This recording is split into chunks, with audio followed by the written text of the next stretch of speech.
Welcome to this week's episode of Campbell and Jones Meet the Monsters, the podcast we chart the cinematic legacy of the classic monsters. I'm John Campbell. With me, as always, Brendan Jones. John Campbell, are we actually talking monsters today, or are we talking awesome rock star, pop star people? Well, let me say, why can't it be both? Oh, I'm sold. Yes. I'm sold circa 1974. I've bought my ticket. I'm going to see Phantom of the Paradise. That's right. Well, because kind of an outlier in the bunch of the monsters we do is every once in a while we get to talk about a Phantom of the Opera movie. And this is as much the 1970s version of Phantom of the Opera as you can get. I gotta say, abso-freaking-lutely. And I love that in this case, we needed a break from a lot of Frankensteins, a lot of Draculas. So it doesn't matter where you dropped this one, even if we weren't going in this chronological era. This thing stands out against anything we possibly will ever be talking about. And for that reason alone, when you add in the fact that I've loved this movie for years, this was just a refreshing dip.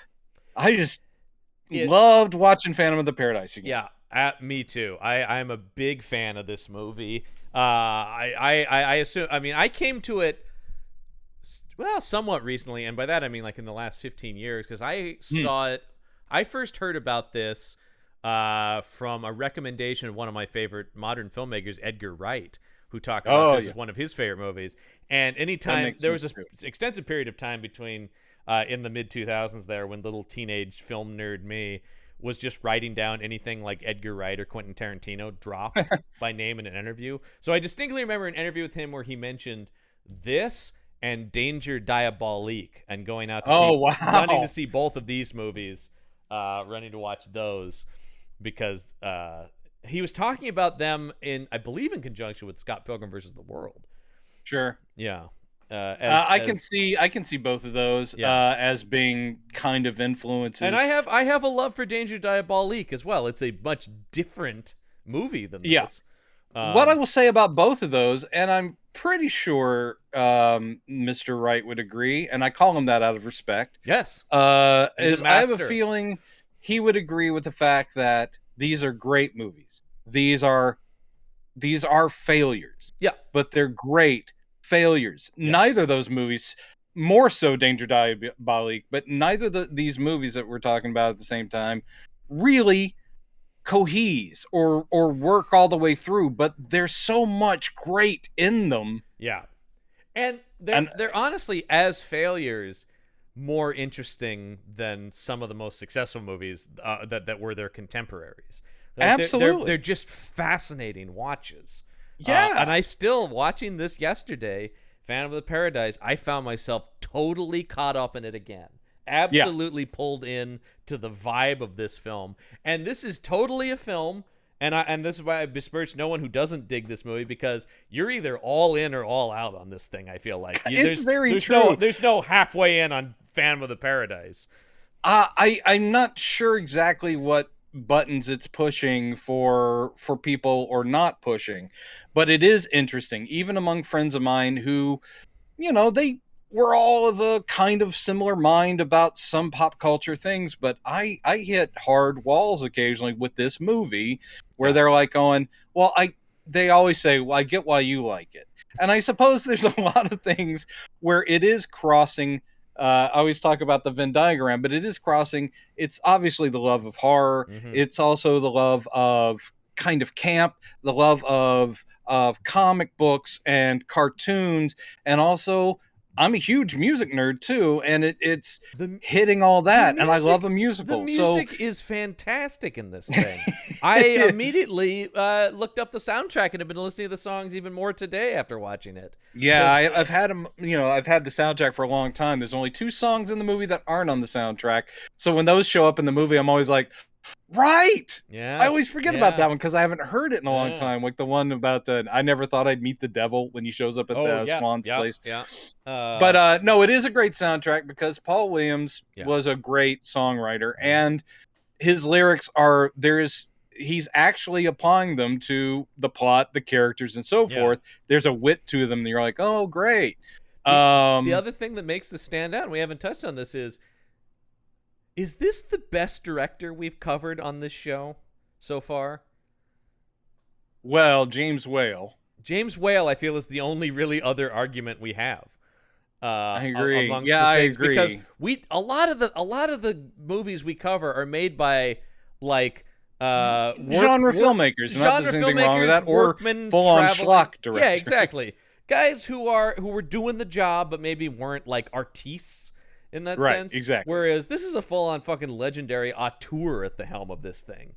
Yeah, who's still young and doing just whatever's popping in his head. He hasn't made with crazy passion for. He hasn't He's got made crazy passion. I don't think he's made any of his iconic stuff up to this point, has he? Really? I mean, Sisters it was the movie he made before this. This is Brian De Palma we're talking about. I don't think we've actually said his name. Oh, right. Yes. But yeah, we should mention that. You know, you look at what he's made beforehand. He's got Greetings and Hi Mom and Sisters. Yeah, these were more and like Phantom of the Paradise. Film festival-y. Then he goes to Carrie, and then from that kind of starts the De Palma we know, right? With Dress to Kill and Blowout and Scarface and all that kind of stuff. But up to this speaking point, of Carrie, we'll have to get to that awesome IMDb kind of trivia bit. About yeah, about Sissy Spacek. One of my favorite things. Yeah, indeed, yeah. But so this is not yet the defined auteur De Palma. Right. This is pretty early day. Like I said, Sisters is starting to see some of the De Palma, but then to go from Sisters to this is a wild 180 for him. It's also very 70s in the fact that this is, and we all benefited from it, but the 70s is that period, and this is 74, so it's still kind of early in that, but it's where the studios, all run by old white men, were finally realizing they just didn't know what audiences wanted anymore. So that's how we all got the rise of the Mavericks. It's where we got our Scorseses and Coppola's. The old white men hired young white men to make movies. Right, and the young white men who, well, it's true.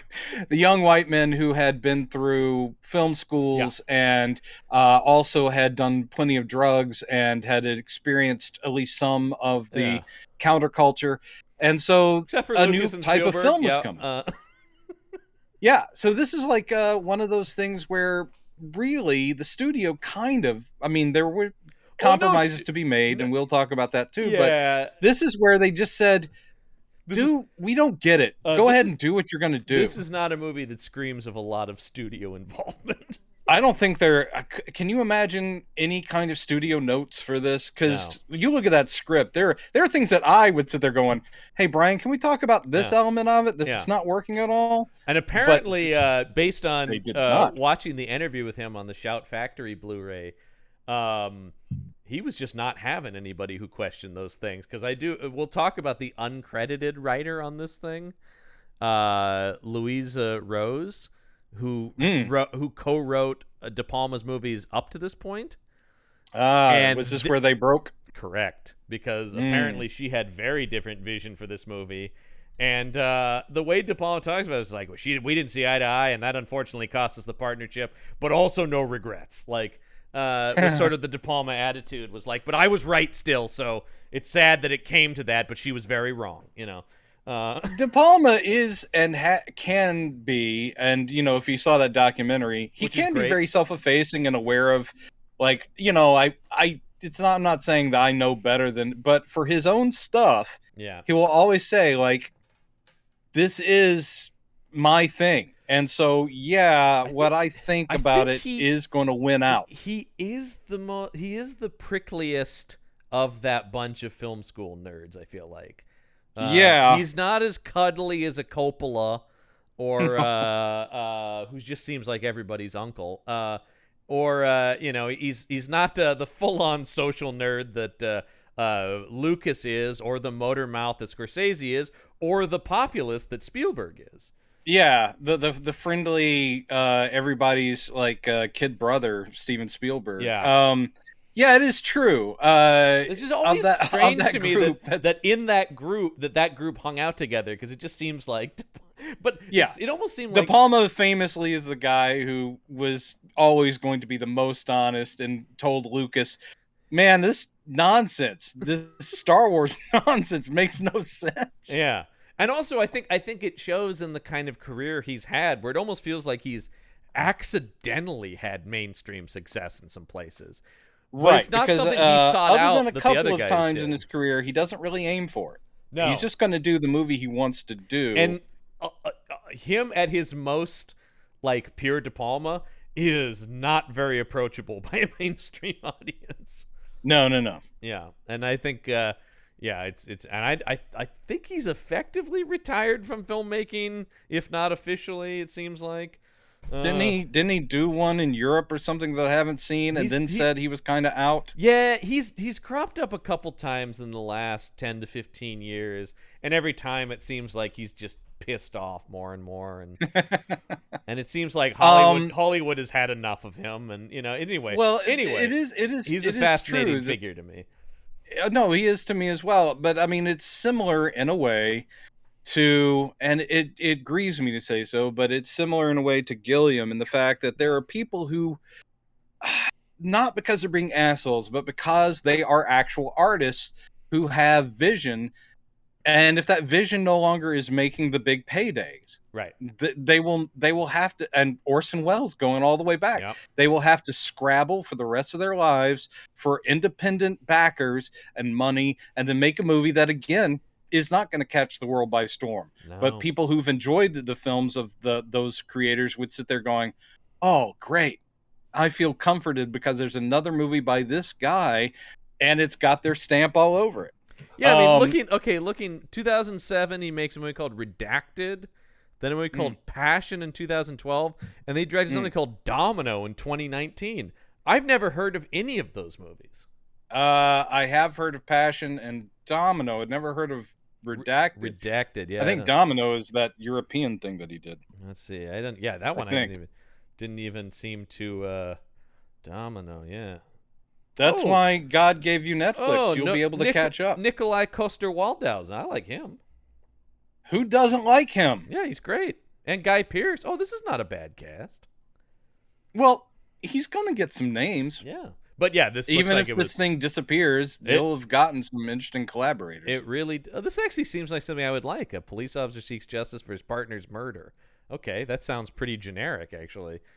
But are there songs by Paul Williams? There might be. I'm just looking back at his thing and going like, "Oh fuck, Mission to Mars, Jesus Christ." Yeah. We don't talk of those things. We move on. And I was about the Black Dahlia. Yeah, there's stuff. Same There's here. good stuff in it, but it doesn't quite work. Anyway, back to 1974, Brian De Palma and Phantom of the Paradise. Word. Yeah, this is still a young, hungry, uber ambitious Brian De Palma. And and again, I it's fearless. So that's the thing I really love about it. It is sort of now wait a minute, this is 74. Rocky Horror Picture Show is still like a year away, isn't it? Mm-hmm. It does feel of a piece. It's like something was in the water at this time or something like that, I think there was a thing of I mean, there was the nostalgia thing in the 70s for 50s and 60s stuff, which this movie actively parodies. I mean, especially with the way it opens. The one music group, the Juicy Fruits in it, they keep transforming through different eras in the movie. That's a very nice piece of writing from the screenplay, right? That it's just the same group being shifted into whatever the popular thing is. Yeah, it's like, oh, that stuff's dead now. Now we're doing the beach music, and now they're doing goth rock. Did and you? Like, okay. I don't know how much of the trivia you looked at, but about him initially, his first thought was to use the Sha-na-nas or Sha-na-na as that would make perfect sense. But apparently, and it says in the IMDb, and De Palma doubles down with his prickliness about like, I couldn't work with those guys. They wouldn't listen to me. Like apparently, he took a meeting with them, and he was just like, the hell with you. They didn't get into what he was trying to do, and so he was just like, are you saying Bowser wasn't hip to what De Palma was trying to lay down? I believe he told bow. Yeah. I believe he said something equivalent of up your nose with a rubber hose. Well, apparently they were still they were at least cooperative enough to work with Alan Carr for the wonderful Grease and 2 more years. Yes, it is. But I think also this movie is so satirical that I think maybe they were a little bit like, no, maybe. Oh, sure, yeah. The pop group or rock group does not come across very well. Because as De Palma says in the interview, he's like, it was just me talking about rock music. It all turns into shit eventually. And that point is made in this film. But I still like even what's supposed to be the bad versions of stuff. I'm still like the songs are great. Well, I think one of the funniest things, which of course we'll get into, but when Swan begins to steal the music, the sensitive cantata Faust song then becomes a song about upholstery. Yeah. Like it's the same song, but it turns into this beach song about carburetors, man. That's what life is all about. Yeah. And it's like, what? It's the same song, and it becomes this Beach Boys parody thing, which is pretty damn funny. Which De Palma, once again, he's like, we were really lucky to get Paul because he really got what I was trying to do. I guess some other musicians were like, but he was like, got it. Perfect. And I got to say, as far as the posters we've seen. Oh, yeah, pretty good. This is a great one. I love this poster. He sold his soul for rock and roll. Yes. Is our tagline here that's sort of in a rainbow arc at the top of this thing.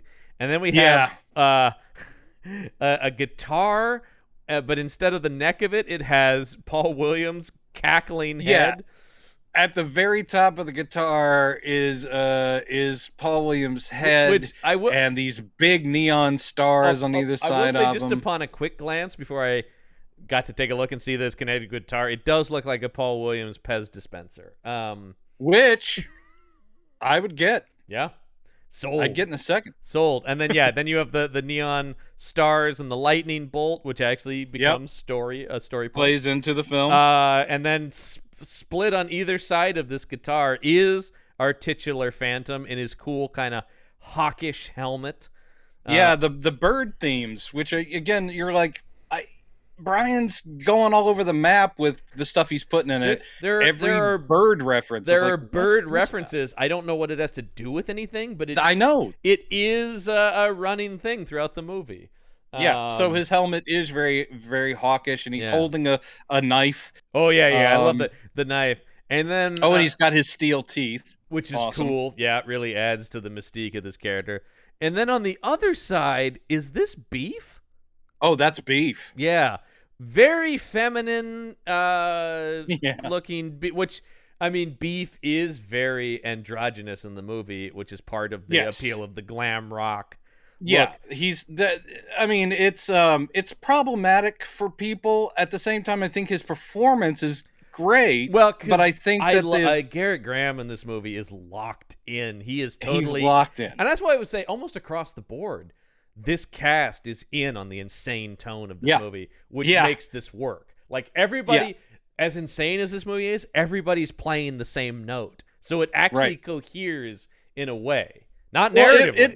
It makes a world, and no one sticks out as being like, no man, this isn't where I live. Yeah, they all live here. They all live in that world. Yeah. And so Garrett Graham's glam rock character's name is Beef, is ridiculously effeminate to a caricature degree, but at the same time, he is like the Bowie figure, and they're just mocking sort of the glam and glitter rock thing. Yeah. And then around the design, this is pretty great too. Whoever did the poster, hats off. Great stuff. You've got this tangle of the coax cables for like your guitar, which is awesome. And then of course the logo itself in neon, because this movie is a neon movie. Oh yeah. I do have a couple of alternate taglines here for the movie. I want to hear them right now. So we mentioned he sold his soul for rock and roll. Then we also have the music made him do it. Okay.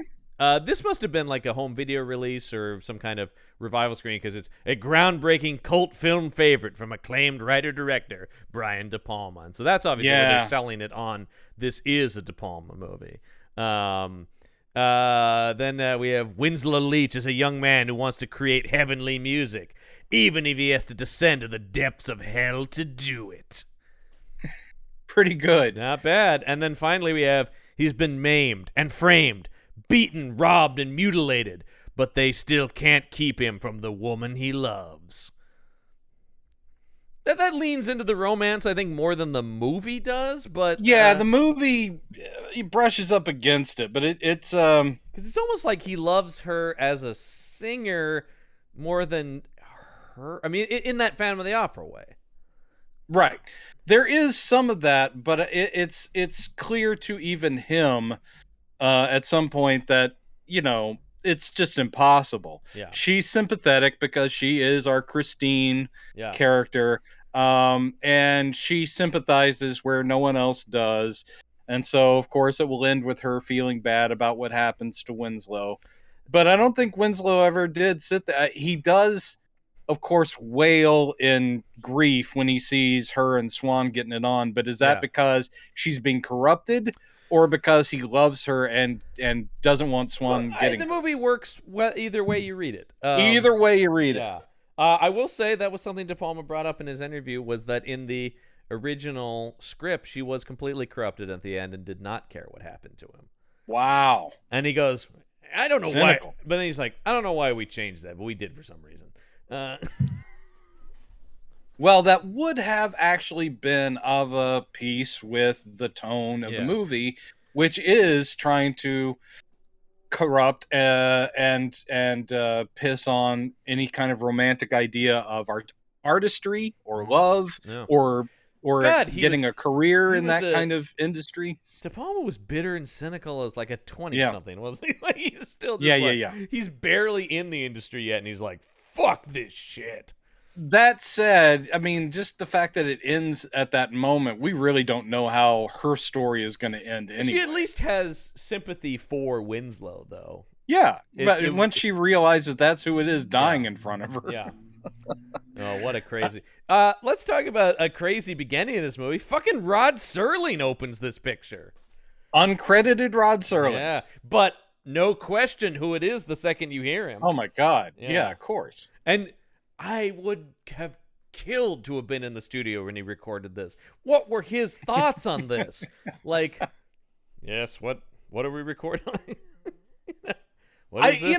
Swan. Because his whole thing is like, he's known only as Swan, Yeah. No, I think it's actually totally in keeping with a Twilight Zone intro. So whether or not he even saw the movie later, he's like going, oh no, I can talk about this all day. Sure. Somebody needs a creepy and haunting opening for their movie. I'm in. Yeah. And I, of course, love it. It's great. He gives us this whole background on Swan. No one's seen his face. He's known only as Swan, and he is the hit maker of music. Like, he is the ultimate voice and name in music. If he anoints you, you become the next big star. He said, it's of course, we're in Fantasyland, but it's like Swan brought the blues to Liverpool and brought the Brits to America. Yeah. So single-handedly creating popular music of the 20th century, essentially. It's like, so that's a lot for one guy to have done. Yeah, exactly, yeah. So we go from that to this opening performance of the Juicy Fruits, which is very 50s greaser nostalgia rock of the 70s. Yeah. It's they're doing and I will say this about this film too, for a really great filmmaker, and as we've said, even these small cast members, like the lead singer of the Juicy Fruits is not a singer. Mm-hmm. I've seen that he's a character actor. I've seen him in a million things. But he the lip syncing in this movie is horrible. Yeah. It's just unbelievable. I'm like, wow, are they even trying? And maybe that's part of the artifice. Who knows? Let's say it was intentional, but the song they're singing is one of those typical 50s songs about the death of a young person who is committing Yeah. suicide in order to make his own music rise to the top of the Yeah. charts to save his sick sister. It's Yeah. like he needs the money for the sister's operation, so he commits suicide, knowing that that will send his. I mean, that's the kind of cynicism again we're Yeah. starting right off the Yeah. bat Yeah. with, and it's funny. And it's lots of like, why'd you have to go? Yeah, You know. yeah, and I also like the fact that the backup singers, when they're not doing their ahs and oohs, are running off the stage to beat up members of the audience for no good reason. It does immediately start the surreal nature of the movie. Mm-hmm. And then, yes, when they finish, they look up to this glass that's Empty box. and it's a mirror reflecting back at them, and they sort of look Right. desperate and pleading from this high angle. And then just the gloved hands of Swan applauding, and that is they survive another day. It seems like it's very Roman Yes. Emperor kind of. Yeah, they're all thing. waiting for how does Swan react, and he just gives Yeah. a slow clap, and then yeah. everyone's like, "Woo, okay, great, Yeah, Swan yeah. liked it. We're good." And this is where we meet. We don't see Swan. We only see from Swan's perspective his chief henchman, Yeah, Philbin. yeah, Yeah, this is George Memoli. Is that how you would go with that? sure, we'll go Memoli? with that. But Yeah. he's a big dude, Yeah. dressed as a greaser, Yeah. yet like a 50s greaser, but he has this sort of Native American tasseled jacket on, which actually I was looking at it going, that's a pretty cool jacket. But anyway, but it's odd fitting on him. Like, it doesn't seem like this guy sure. would wear this, but he's being, you know. he's also weirdly built. Well, I do see but here on this guy's IMDb, his trademark is rotund stature. That's not nice. Sure. That's a trademark. Take that one if you can get it. He's a Scorsese find, I see here, because he's also. But I do like he's that in when Mean he's talking to Streets. Swan. This is just again, it's De Palma going, "Yeah, Oh. I'm here are all my Oh. tricks." Because we don't see Swan, we are Swan's POV, but it has still got this fisheye lens kind of thing. Yeah. I mean, it's just one of those things where you're like, De Palma, you're just Mr. Visual Dude. So he's like going, yeah. So they're talking about someone needs to get roughed up or That's another one of my favorite parts of that interview with De Palma. It's like a full 35-minute interview with him. He goes, I never shoot coverage. I never just shoot two people in conversation. That's TV, which is the opposite of cinema. Anyone can direct TV. It doesn't even require any. He just goes off on this rant, but he talks about how he never wants to shoot traditional coverage of a conversation scene. And good on him. And he doesn't. And there are times that works, and there are times when I'm like, Jesus, Brian, calm down. Sometimes it is just like, look at what I'm doing. Look at it. Yeah, there is sort of things where it's like, this is motivated by nothing. Right. Here, I think it works. He is selling the subjective because this nature. movie again. This whole he's movie attempting is so to go warped and Yeah. yeah. He wants it to look like a comic. He wants it to look like some sort of weird, cartoony thing. Well, So you're it like, all okay. fits into everything about this movie is ostentatious and over the top, and so the One of the visuals things should I fit forgot about it, and it struck me watching it was. Now true, it has this rapid pace, and he will even do the cranked up camera to have sped up motion in some scenes, but he links a lot of scenes as if this is a silent film. Yeah, there is this concept. I mean, the Paul Williams soundtrack is great, but in between it, you also have da-na-na-na, da-na-na-na, da-na-na-na, da-na-na-na. You have silent movie stuff where you're going, wow. You are stylizing every frame of this thing. There's nothing where it's like, oh, we have a little breather and we're in a real world setting. Nope.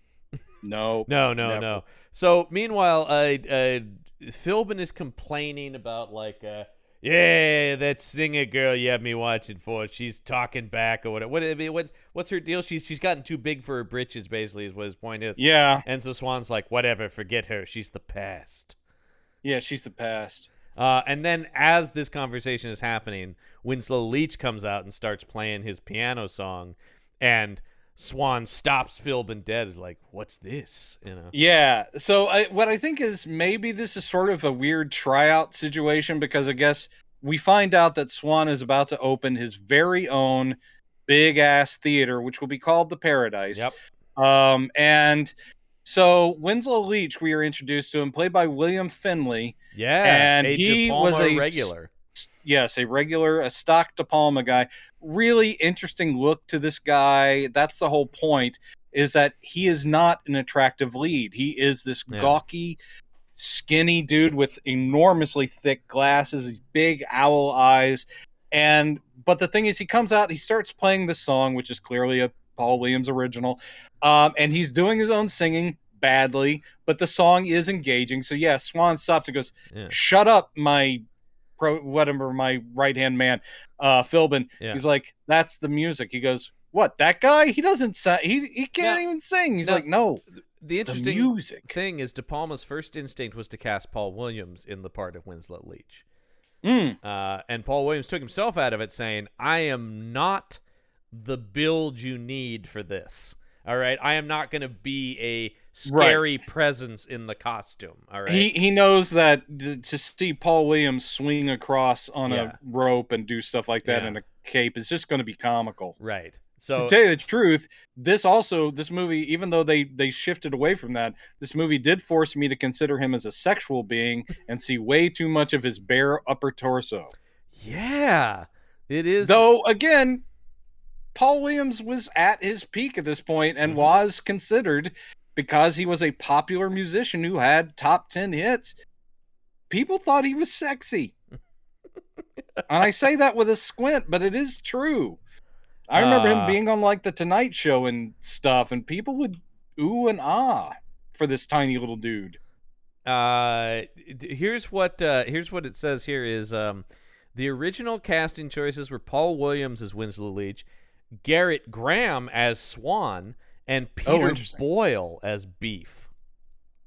Peter Boyle? That was the original choice. However, Williams turned it down. Boyle was busy.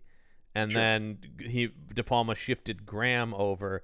They also said in a recent interview that John Voight was at one time considered for the role of Swan. Interesting. Well, I mean, these are all good names of that period, but it is kind of hard at this point to see it any other way. I think Paul Williams, even though I'm saying all that stuff, I think Paul Williams does a good job. I think he's really good in this. I think he's really good. I think he's definitely right for Swan. I think Finley is great in his part. I mean, I think everybody is well cast. We were talking about that earlier. I think this ended up just fine.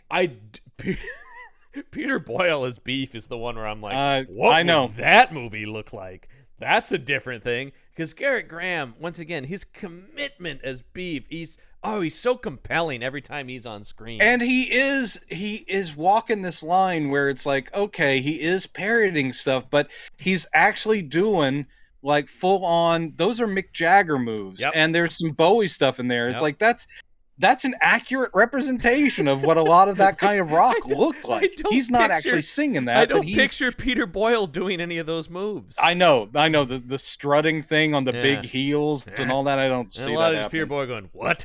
The hell is this shit?" Beef. I'm playing Beef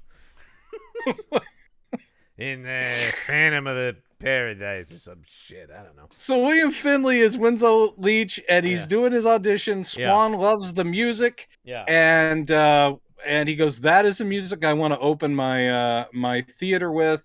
And he's like, "Okay, boss, do you want to contract the guy or whatever?" And he's like, "Yeah, I don't want the singer, but I want that music." Well, and that's, so then approaches Winslow Leach. With that offer, and Winslow Leach loses his shit, man, at the mere prospect that anyone will sing but him, or that you would ever break up this piece he's written. Right, that's the big thing. It's not necessarily that he wants to sing it himself. Well, he just wants to make sure he's like, it's written for only me to sing. Oh, that's true. Yeah, but it's really it's Philbin's suggestion that he likes your songs, and he goes, "These aren't songs. This is a cantata. This is my version of Faust." And Philbin's like, "What?" He doesn't know anything about it, and he actually says, "Well, he was this German mystic who sold his soul to the devil so he could have power and youth and all that." He's like, "Yeah, whatever, but the music's good." So, actually, he's Winslow's excited, but we do find out he flies into rages easily. He slams Philbin against this wall here.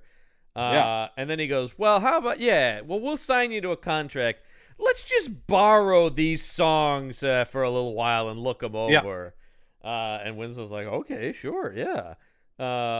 And then they pretty much immediately, what does it go to, 1 month later, I think it is? And he shows up at the offices of Death Records. And he's like, yes, I'd like to see Swan to talk about my deal. And I love the close-up on the card, and I think I wrote down, never to be seen, it says about Winslow Leach. I love it. The secretary, Death Records is Swan's label. And when he goes in, it's very fancy offices, and the gum-smacking, cool hipster chick secretary, she's like, what's your name? And she looks up through the files, and I love it because if you look at the other names on it, they're all real people. Yeah. It's like Bette Midler is one of the names. You can go on the IMDb trivia and there's a list that they have. If you want to look it up. So it's great. But she finds Winslow Leach, and when she opens it up, it's in the Phantom font. Like there's an actual sort of font that everything that Swan does is in, and it's a very gothic-y looking font. It's like never to be seen. Yeah. And she's like, yeah, he's not going to be seeing you today. He's like, what? But I think there's just a hard cut then to the sped up footage of the undercranked footage of the security chasing him out of the building. Yeah, because he starts freaking out again, and like he has to see me, and then he gets tossed out. Wait, but when do we have Phoenix and her thing? That's in the next scene when he goes to Swan's house. Where there's there's the huge line of singers waiting to audition. Right. He watches the outside of the Death Records building and then follows Swan to his palatial mansion, sneaks in, and there is a line all the way down the stairs, out the door, and like down the street of like 100 women or whatever who are waiting. Young, hopeful women, and they're all singing his song that we have already heard, but they're all singing it differently. And he doesn't really zero in on it for a while. He walks up the stairs, and then he hears someone sing it very nicely, very prettily. And it happens to be our introduction to one of my favorite cult actresses. Ladies and gentlemen, the lovely Miss Jessica Harper. I love Jessica Harper, man. She's great. I can't get enough. And this is introducing Jessica Harper. This is her first movie. And I will say De Palma is a creepy dude in the way he frames a lot of stuff, but he also knows how to glamour shot. I mean, she looks amazing in this, and he just gives her the star treatment, and Winslow's taken with her. But again, it's that mix of, is he taken with her because she's adorable or that she's got that talent? But he gets right up close to her and goes, sing that song again. She's like, well, this is the song we're all trying it out with. And she sings it nicely, and then he starts to sing it with her, and she goes, how'd you know the song? And he goes, I wrote it. Yeah. And she's like, oh, well then, will you help me to get in there? He's like, oh, of course. I'll absolutely help you. I just got to go talk to Swan right now. Right. And then, of course, he immediately gets... He introduces himself, so at least now she knows his name. Right. And as he's being hustled out by security, who have once again found him, she's like, Winslow, I'll tell him you're here. Yeah. Like, she's being very sweet. And then they take her into the audition room where you hear her The audition screaming. room killed me because they don't do enough with it in his mansion, but I love the fact that the doorways are short. Like, everyone has to duck down to get into this room because De Palma talks about that in the interview, about this whole thing that everything's built to his size. Yeah, so you have these normal or tallish guys who are like the underlings are hustling women into this casting couch room, and they have to duck down to put them in there. It runs throughout the movie because you also see it later. Oh, that's true. You do. When the Phantom breaks into like his files with all the films and stuff like that. Yeah. The whole time he's hunched over in that room. The ceiling is low and But it also works for that character too. Oh yeah. Always posed that way. Absolutely. It's more bird-like. But Phoenix goes into the audition room, and she's upset because it's not about singing. It's about all these roadies and underlings basically having their way with the women. So she runs out immediately going, I came here to sing, and that's not the way I want to get the job. Right. So then this is where we cut to just the women writhing around in the bed for Swan to watch on camera. Yeah, I think this is a cut to later because we discover he has snuck in disguised as a woman. Yeah. So he's one of the women in this weird pit. cut because he gets thrown out. Then it cuts to these women, and then we reveal that Winslow is amongst them. We don't see Winslow so sneak it's in. either same day or maybe days later, or whatever. But it's all these ladies in various lingerie. Yeah. They're on this big round bed, and there's one that's like a newbie going, "What are we supposed to do? I came here to audition." It's like, we are auditioning. Yeah. He's watching us right now. And the whole thing about we're supposed to get with each other. He likes to watch. This is where we get firmly into some De Palma territory. Yeah, because we cut to, there's a closed circuit camera, and we see them on the monitor, and somewhere Swan's going, yes, yes. It's another running motif throughout the movie as well, though, because Swan has cameras everywhere on everything throughout the whole movie. There's always footage of everything being done. Yes. Which, once again, fucking De Palma can't get enough, man. Although... we wouldn't have known that in 1974 about him because he's just beginning. And again, it does fit this character. It really works here. Later is where it becomes kind of a crutch for him and stuff like that. And you're like, boy, here we go again. So while the ladies are writhing around, eventually a secret panel door opens and Swan comes out looking all suave and tiny. And he's like, hello, ladies. I mean, Paul Williams is in full supervillain mode in this movie, and I love it. No, it is. It's great, and he's got his signature '70s look. The long hair, the long straight hair, his big glasses that he always had on, and he comes out and he's like, "Hello, ladies," and it's like, "Hello, Winslow." He's like, "Oh, hey, Mr. Swan, it's Winslow Leach," and he's there in drag. He's been hiding underneath the ladies. And Swan's not having it. He's like, I wrote the songs, and maybe you forgot about it. And they toss Swan his ass gets him kicked out. And so much so that then some cops roll up on him going like, what are you doing around Mr. Swan's place, eh? Well, they say, are you a pervert? Because he's still in his, the dress he used. Right. And then they're like, what do you got in your purse here? And he goes, nothing. I don't. And they're like, oh, look, it's some drugs. They do this obvious plant. Yeah, you clearly see it pulled out of the cop's pocket and put in here. Would you look at that? A bunch of smack. I love the guy calling it smack. Yeah, smack, and doing a big close-up on it. And, it's not a big point, but I have to admit, I enjoyed the fact that the crooked cops here are black guys, just because it's kind of great to see black cops pinning something on a hapless white guy. It does tell you it's a fantasy world. Oh, sure, exactly. But they're obviously the cops are in the payroll of Swan. So and this is actually one of my favorite cuts in the movie when they go, "Don't you know what this could get you?" And then just cuts to the judge saying, "Life." Yeah. Nice. Yeah, essentially, I will say the plot moves like a freight train. It really does. And this is like comes in an even 90 minutes, I think, something like that. This movie is... Winslow is thrown in jail, and he... Sing specifically. Nice, right? Yeah, Sing. Yeah. Mm-hmm. And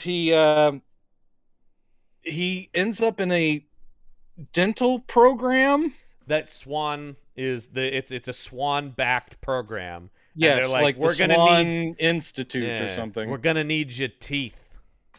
He's like, I don't want to give my teeth. And they're like, they're all saying, thank you for volunteering. He goes, I didn't volunteer. Yeah. And he goes, I'm innocent. They're like, yeah. Well, who else is innocent here? And they all raise their hands, of course. Yeah. We're all crooked. So Winslow loses his teeth, ends up with metal chompers, and he's on an assembly line putting together boxes of tiddlywinks. Yeah. And I did see the trivia on that was actually like the Play School or something, plastic factory, that they actually make toys there and press records. So they got all of that in the whole thing. Yeah.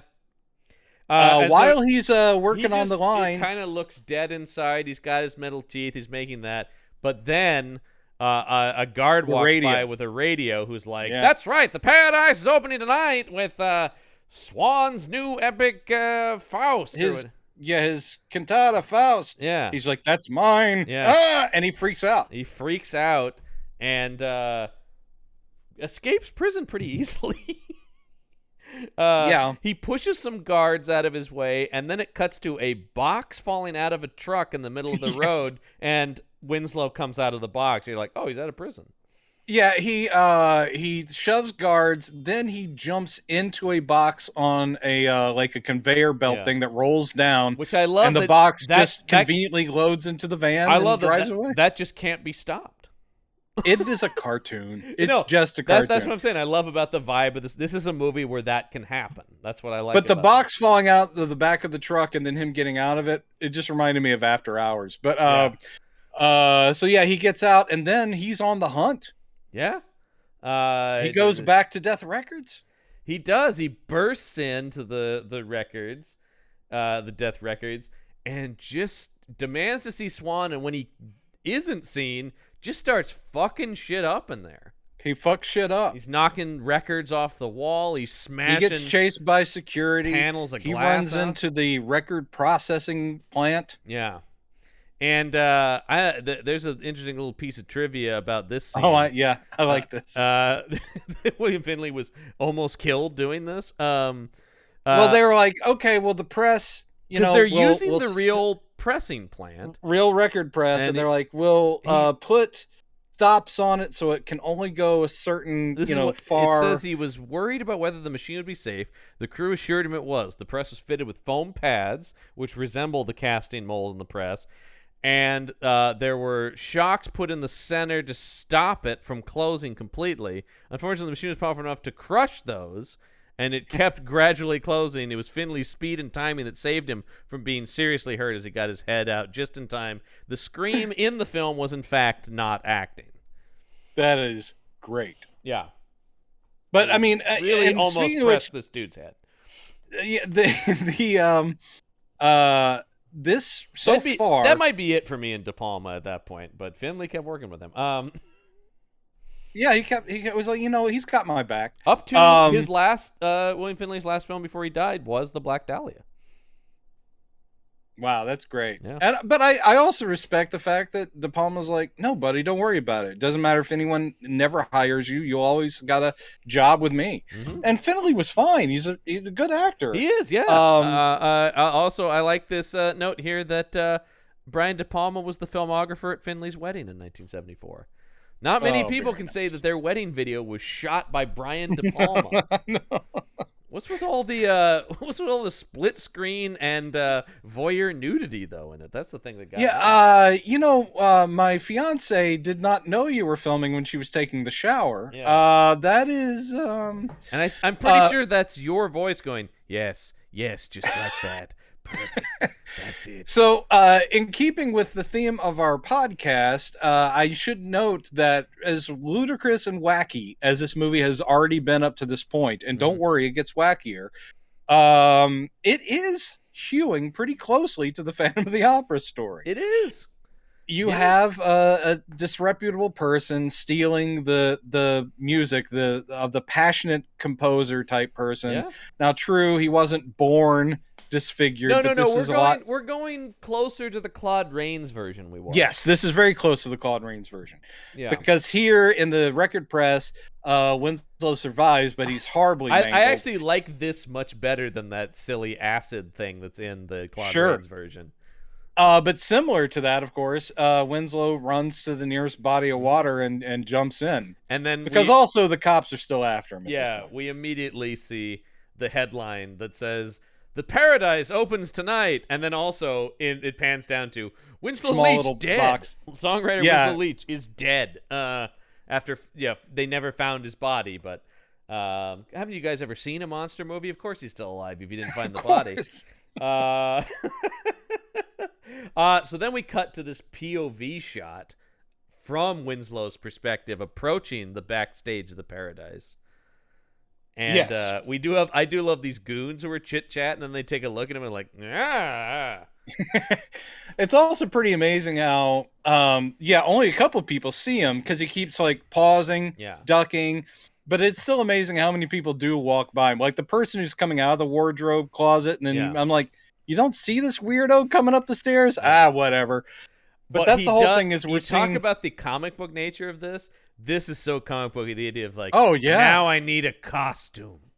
Yeah, I have to hide my disgusting appearance. But it's not So he just the goes in hiding. It's also like I need a symbolic costume that will fit my new persona. Yeah, Because it's got to he be. finds a He, black suit, yeah, he's going a through cloak. and then man, just the fucking perfect helmet for him. Always loved this helmet design. It does look like something out of a comic book.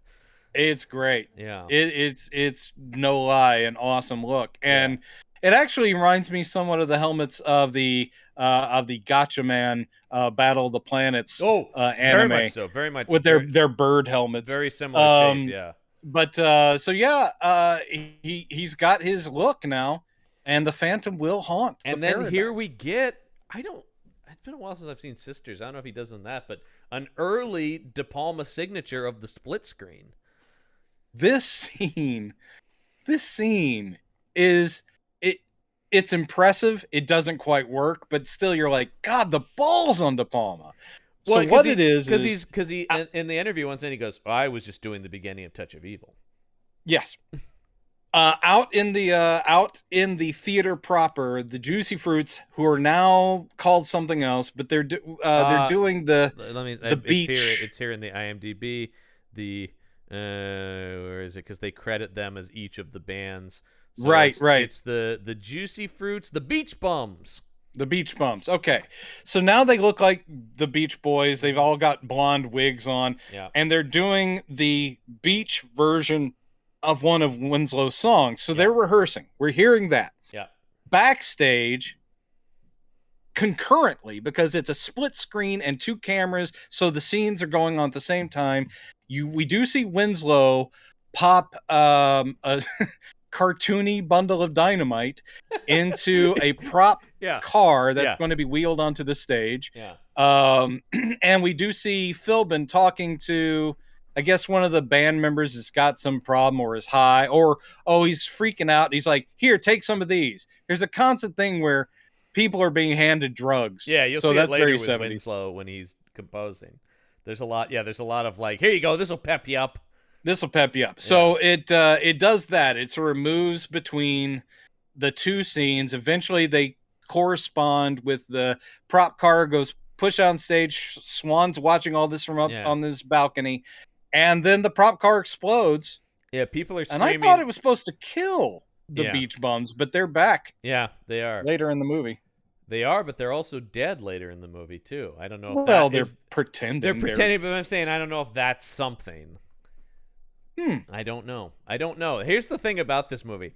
A lot of symbolism, a lot of motifs, not a lot of coherence as to what they actually mean.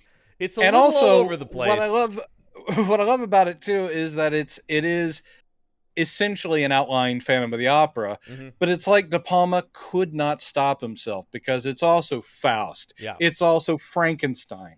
It's also the portrait of Dorian Gray. The picture of Dorian Gray. It's all of these things. I read, because I was just curious, so I looked at the reviews from the time, and I read Vincent Canby of the New York Times, who was the major film critic of this era, and he just roasted De Palma for this thing. And he's going like, what is he even doing here?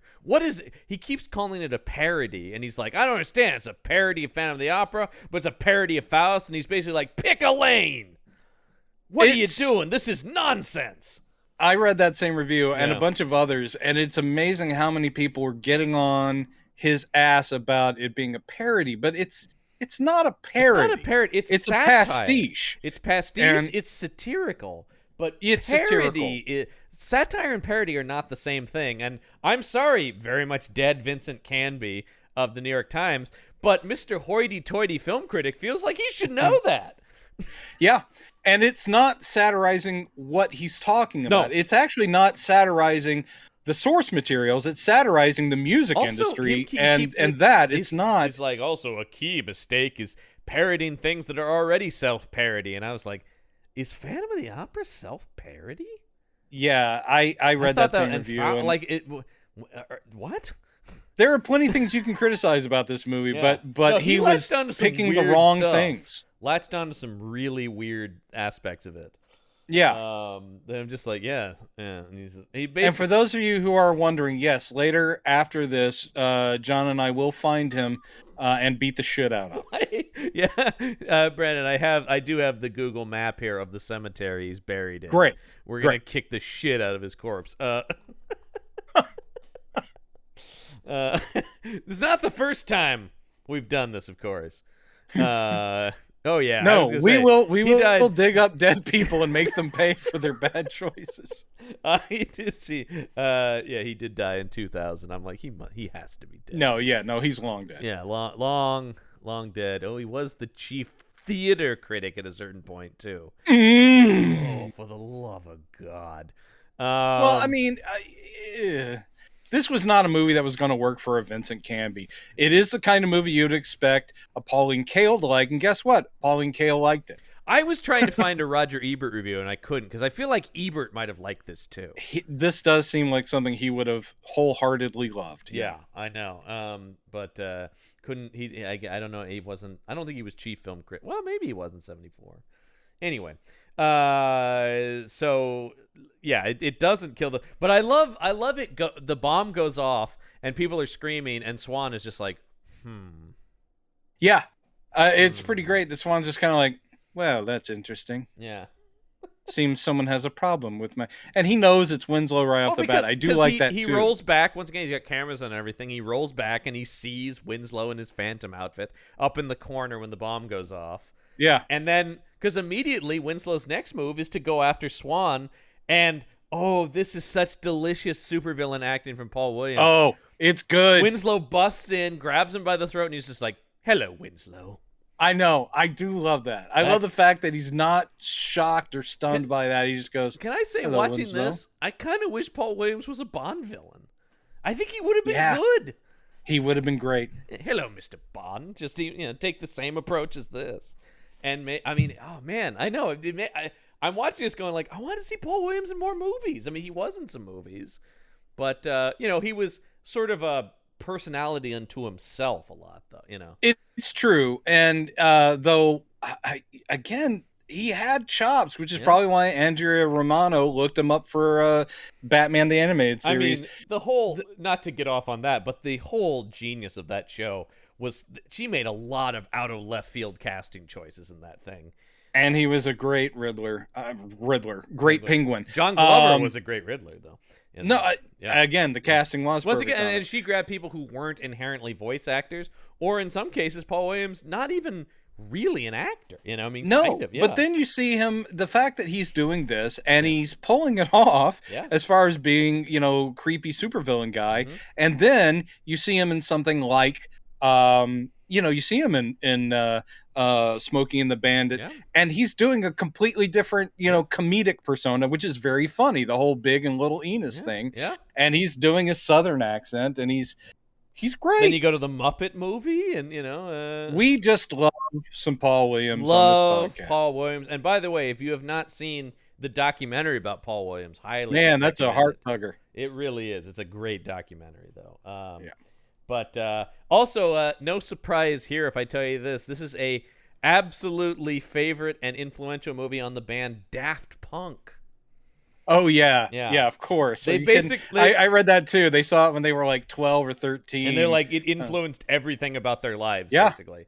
And they've worked with Paul Williams on a number of songs for their albums, too. So, now I've got to kind of find those now. They're good, yeah. And they use him for vocals on several, and I really like those ones.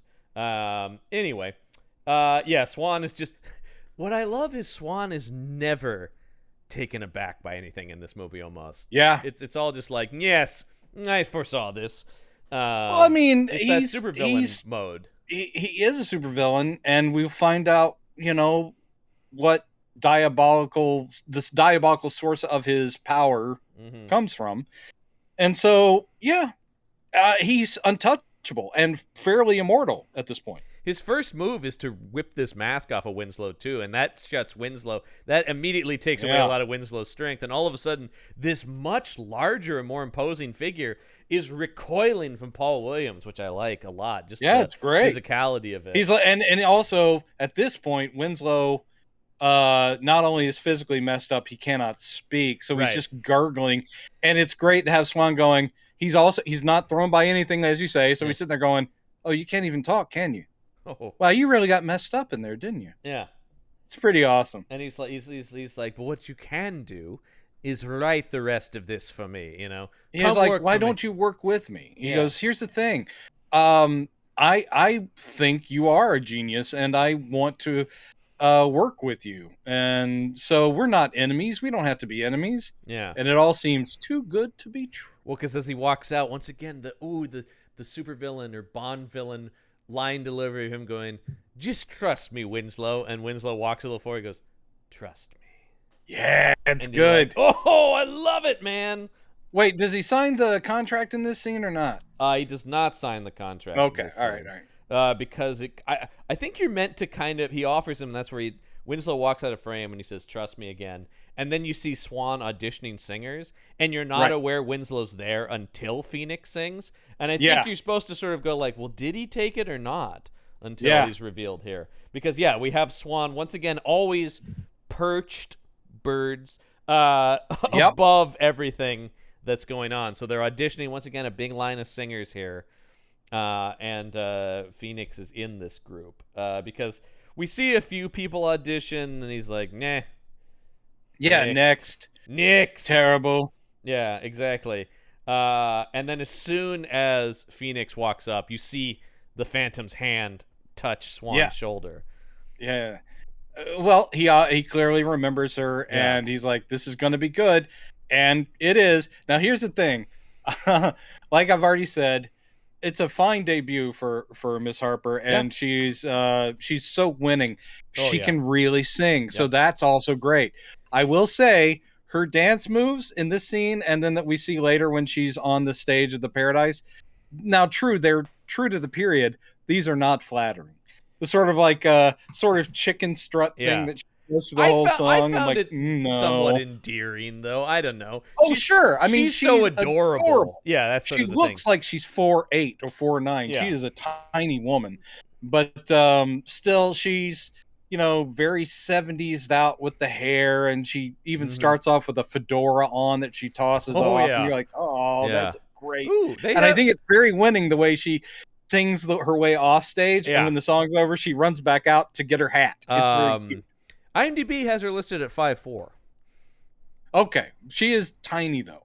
Yeah, she's small, not short per se, but just little. Yeah, little person. Anyway, and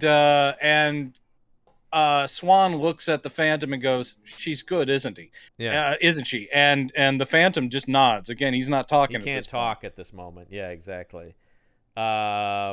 But in the very next scene, he will be able to, because we hear him singing with the aid of this electric voice box. But it's all staticky and scratchy as he's composing here in this. I love this from the period standpoint, because this would have been kind of like, wow, this is fascinating, because it is this bizarre electronic, and it's really gross sounding at first, like they really over modulated Finley's actual voice singing the song, but then it's being worked on, and we see the mixing booth, and he goes, "Filters," and he starts pushing little levers, and then he says Dolby's, which cracked me up. Yeah, Dolby's, and he starts pushing levers, and then eventually the electronic voice becomes clearly Paul Williams' voice.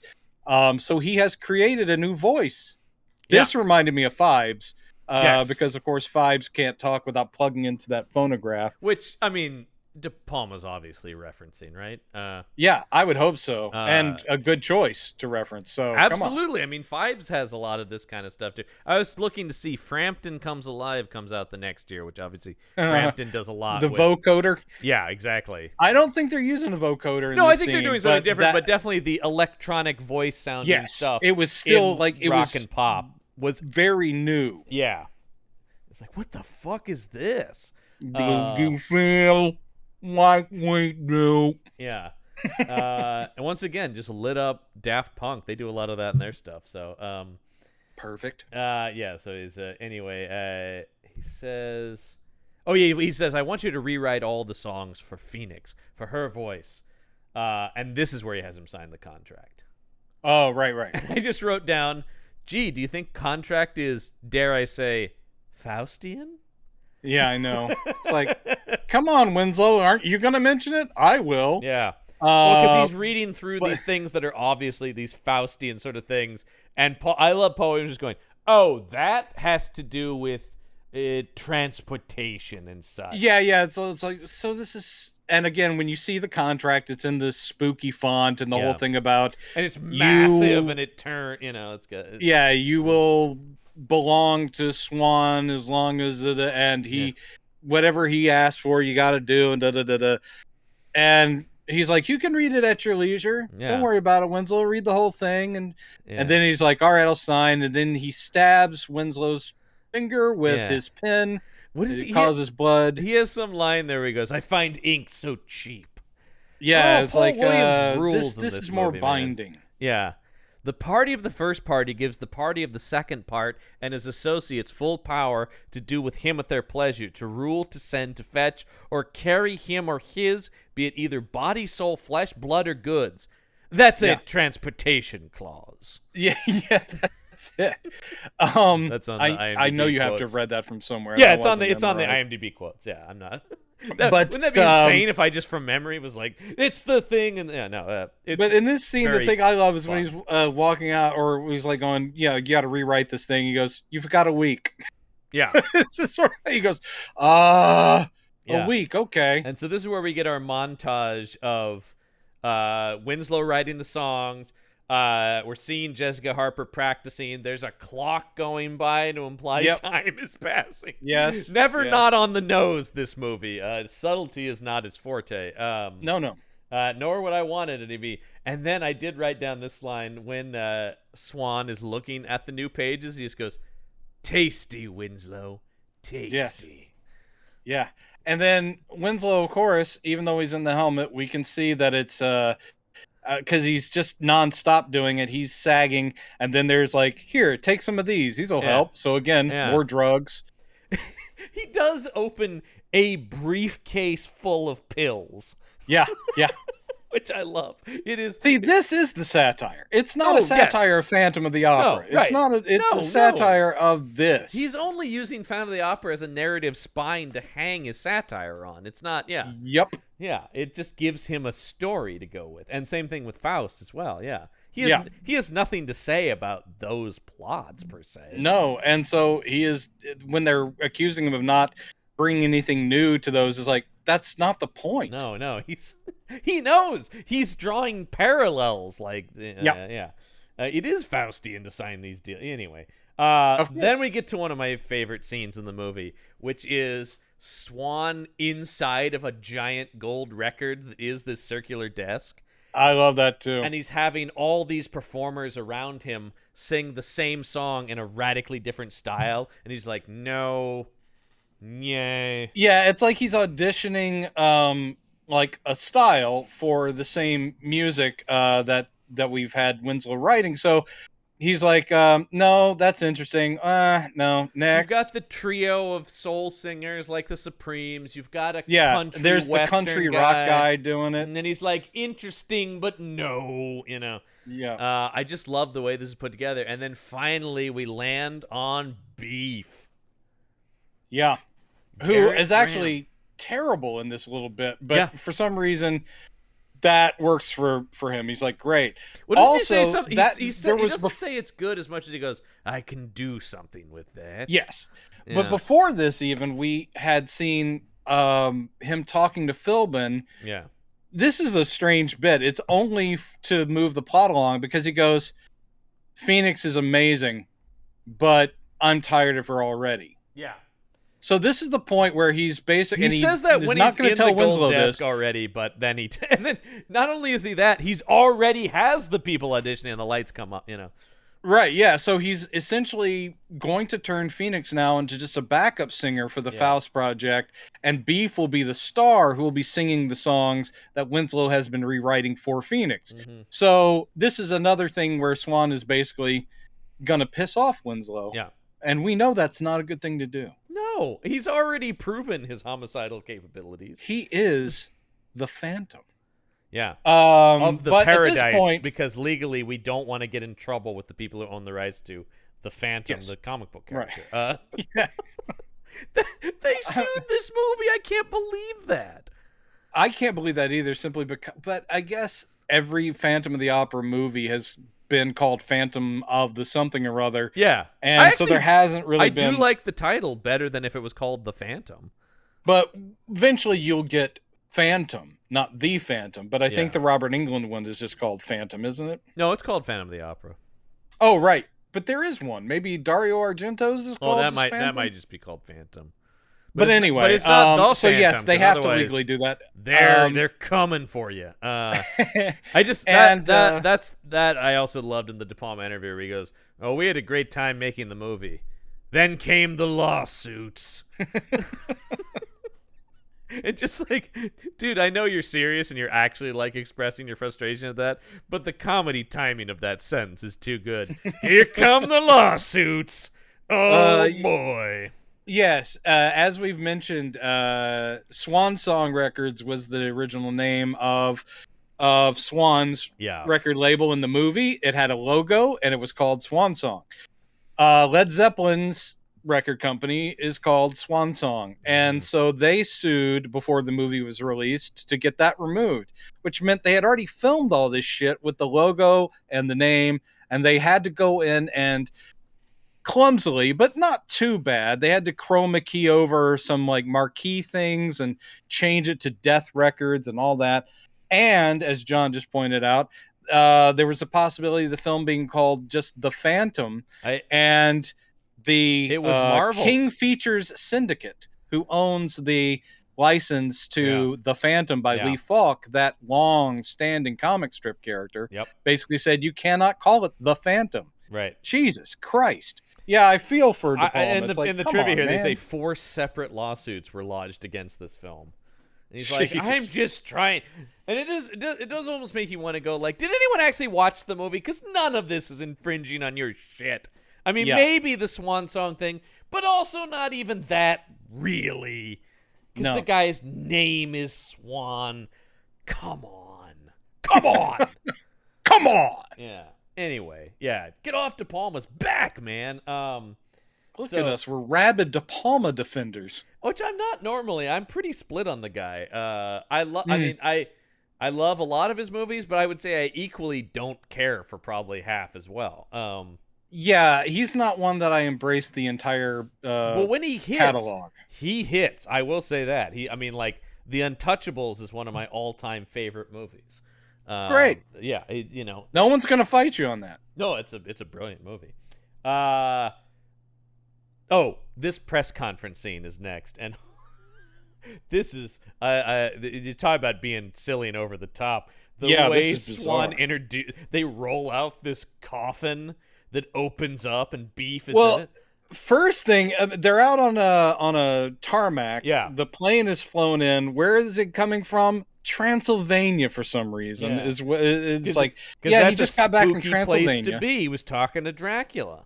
Right, and so Swan comes out, and this, I mean, he has looked as cool as Paul Williams can look in this movie. He has looked. Yeah. In this scene, he looks ridiculous because they have him in this like stage magician's outfit with a cloak and a top hat, and he looks like an 8-year-old child pretending to do magic. But he comes up to the microphones. It's like, I want to introduce the new discovery. It's like, when I open the paradise, you will see Faust performed by. He says, I've seen the future, and the future is beef. Which, I mean, just the sheer silliness of the guy's name being beef. I know. They open the coffin, and there's Garrett Graham in his glitter rock outfit, and they're like, woo. And isn't he doing sort of a like kiss, almost like? Yeah, he does the tongue thing. Yeah, and especially later when we get the black and white makeup on the guys, feels very Kiss, obviously. Well, but also they're clearly doing Cesar from the Cabinet of Dr. Caligari. Yeah, it's again. Well, it's that's another thing. Yeah. Well, I mean, the dude is never. I mean, talk about Untouchables, Battleship Potemkin, much. You know, I mean the guy, but I mean the thing is, he owns that shit. Obviously, he's a huge film nerd, and he's just referencing. He's going, "That's just Touch of Evil I'm doing," and the thing with the bomb and the car. That's all that. I mean, most of his interview is like fully admit, all that stuff. He's like, yeah. people always want to catch me out, like you did, and he's like, no, I'm totally doing that. Yeah. He's like, you're not, surprising me by pulling that reference. You know, Scorsese, same thing. Tarantino later, the same thing. These are guys who are like, yeah, we've seen a lot of movies. That's how we learned how to make movies. Like, so, well, that is the language, and we are just using the language. Thank you. And nobody's going like, what a fucking rip-off artist, you know? Because, I mean, the scene in Untouchables is better than the one in Battleship Potemkin. Ooh. I don't think that's a hugely controversial statement. You're going to have a bunch of dead Russians coming after you, so I'm worried about you, buddy. Add it to the list. So yeah. Dead Russians, just add them to the list. So let's see. Oh yeah, he introduces that. Then Swan goes to check back in with the Phantom, saying, how's it going? And he's almost done.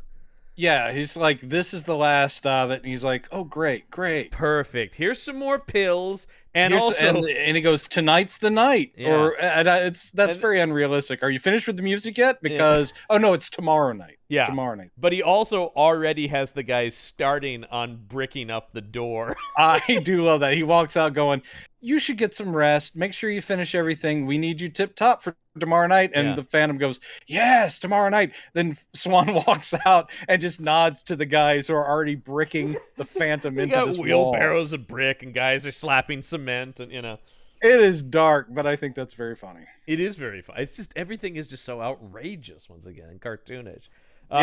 Meanwhile, we get to watch Beef performing, and there is a huge disconnect between the way Beef talks and the way Beef sings, right?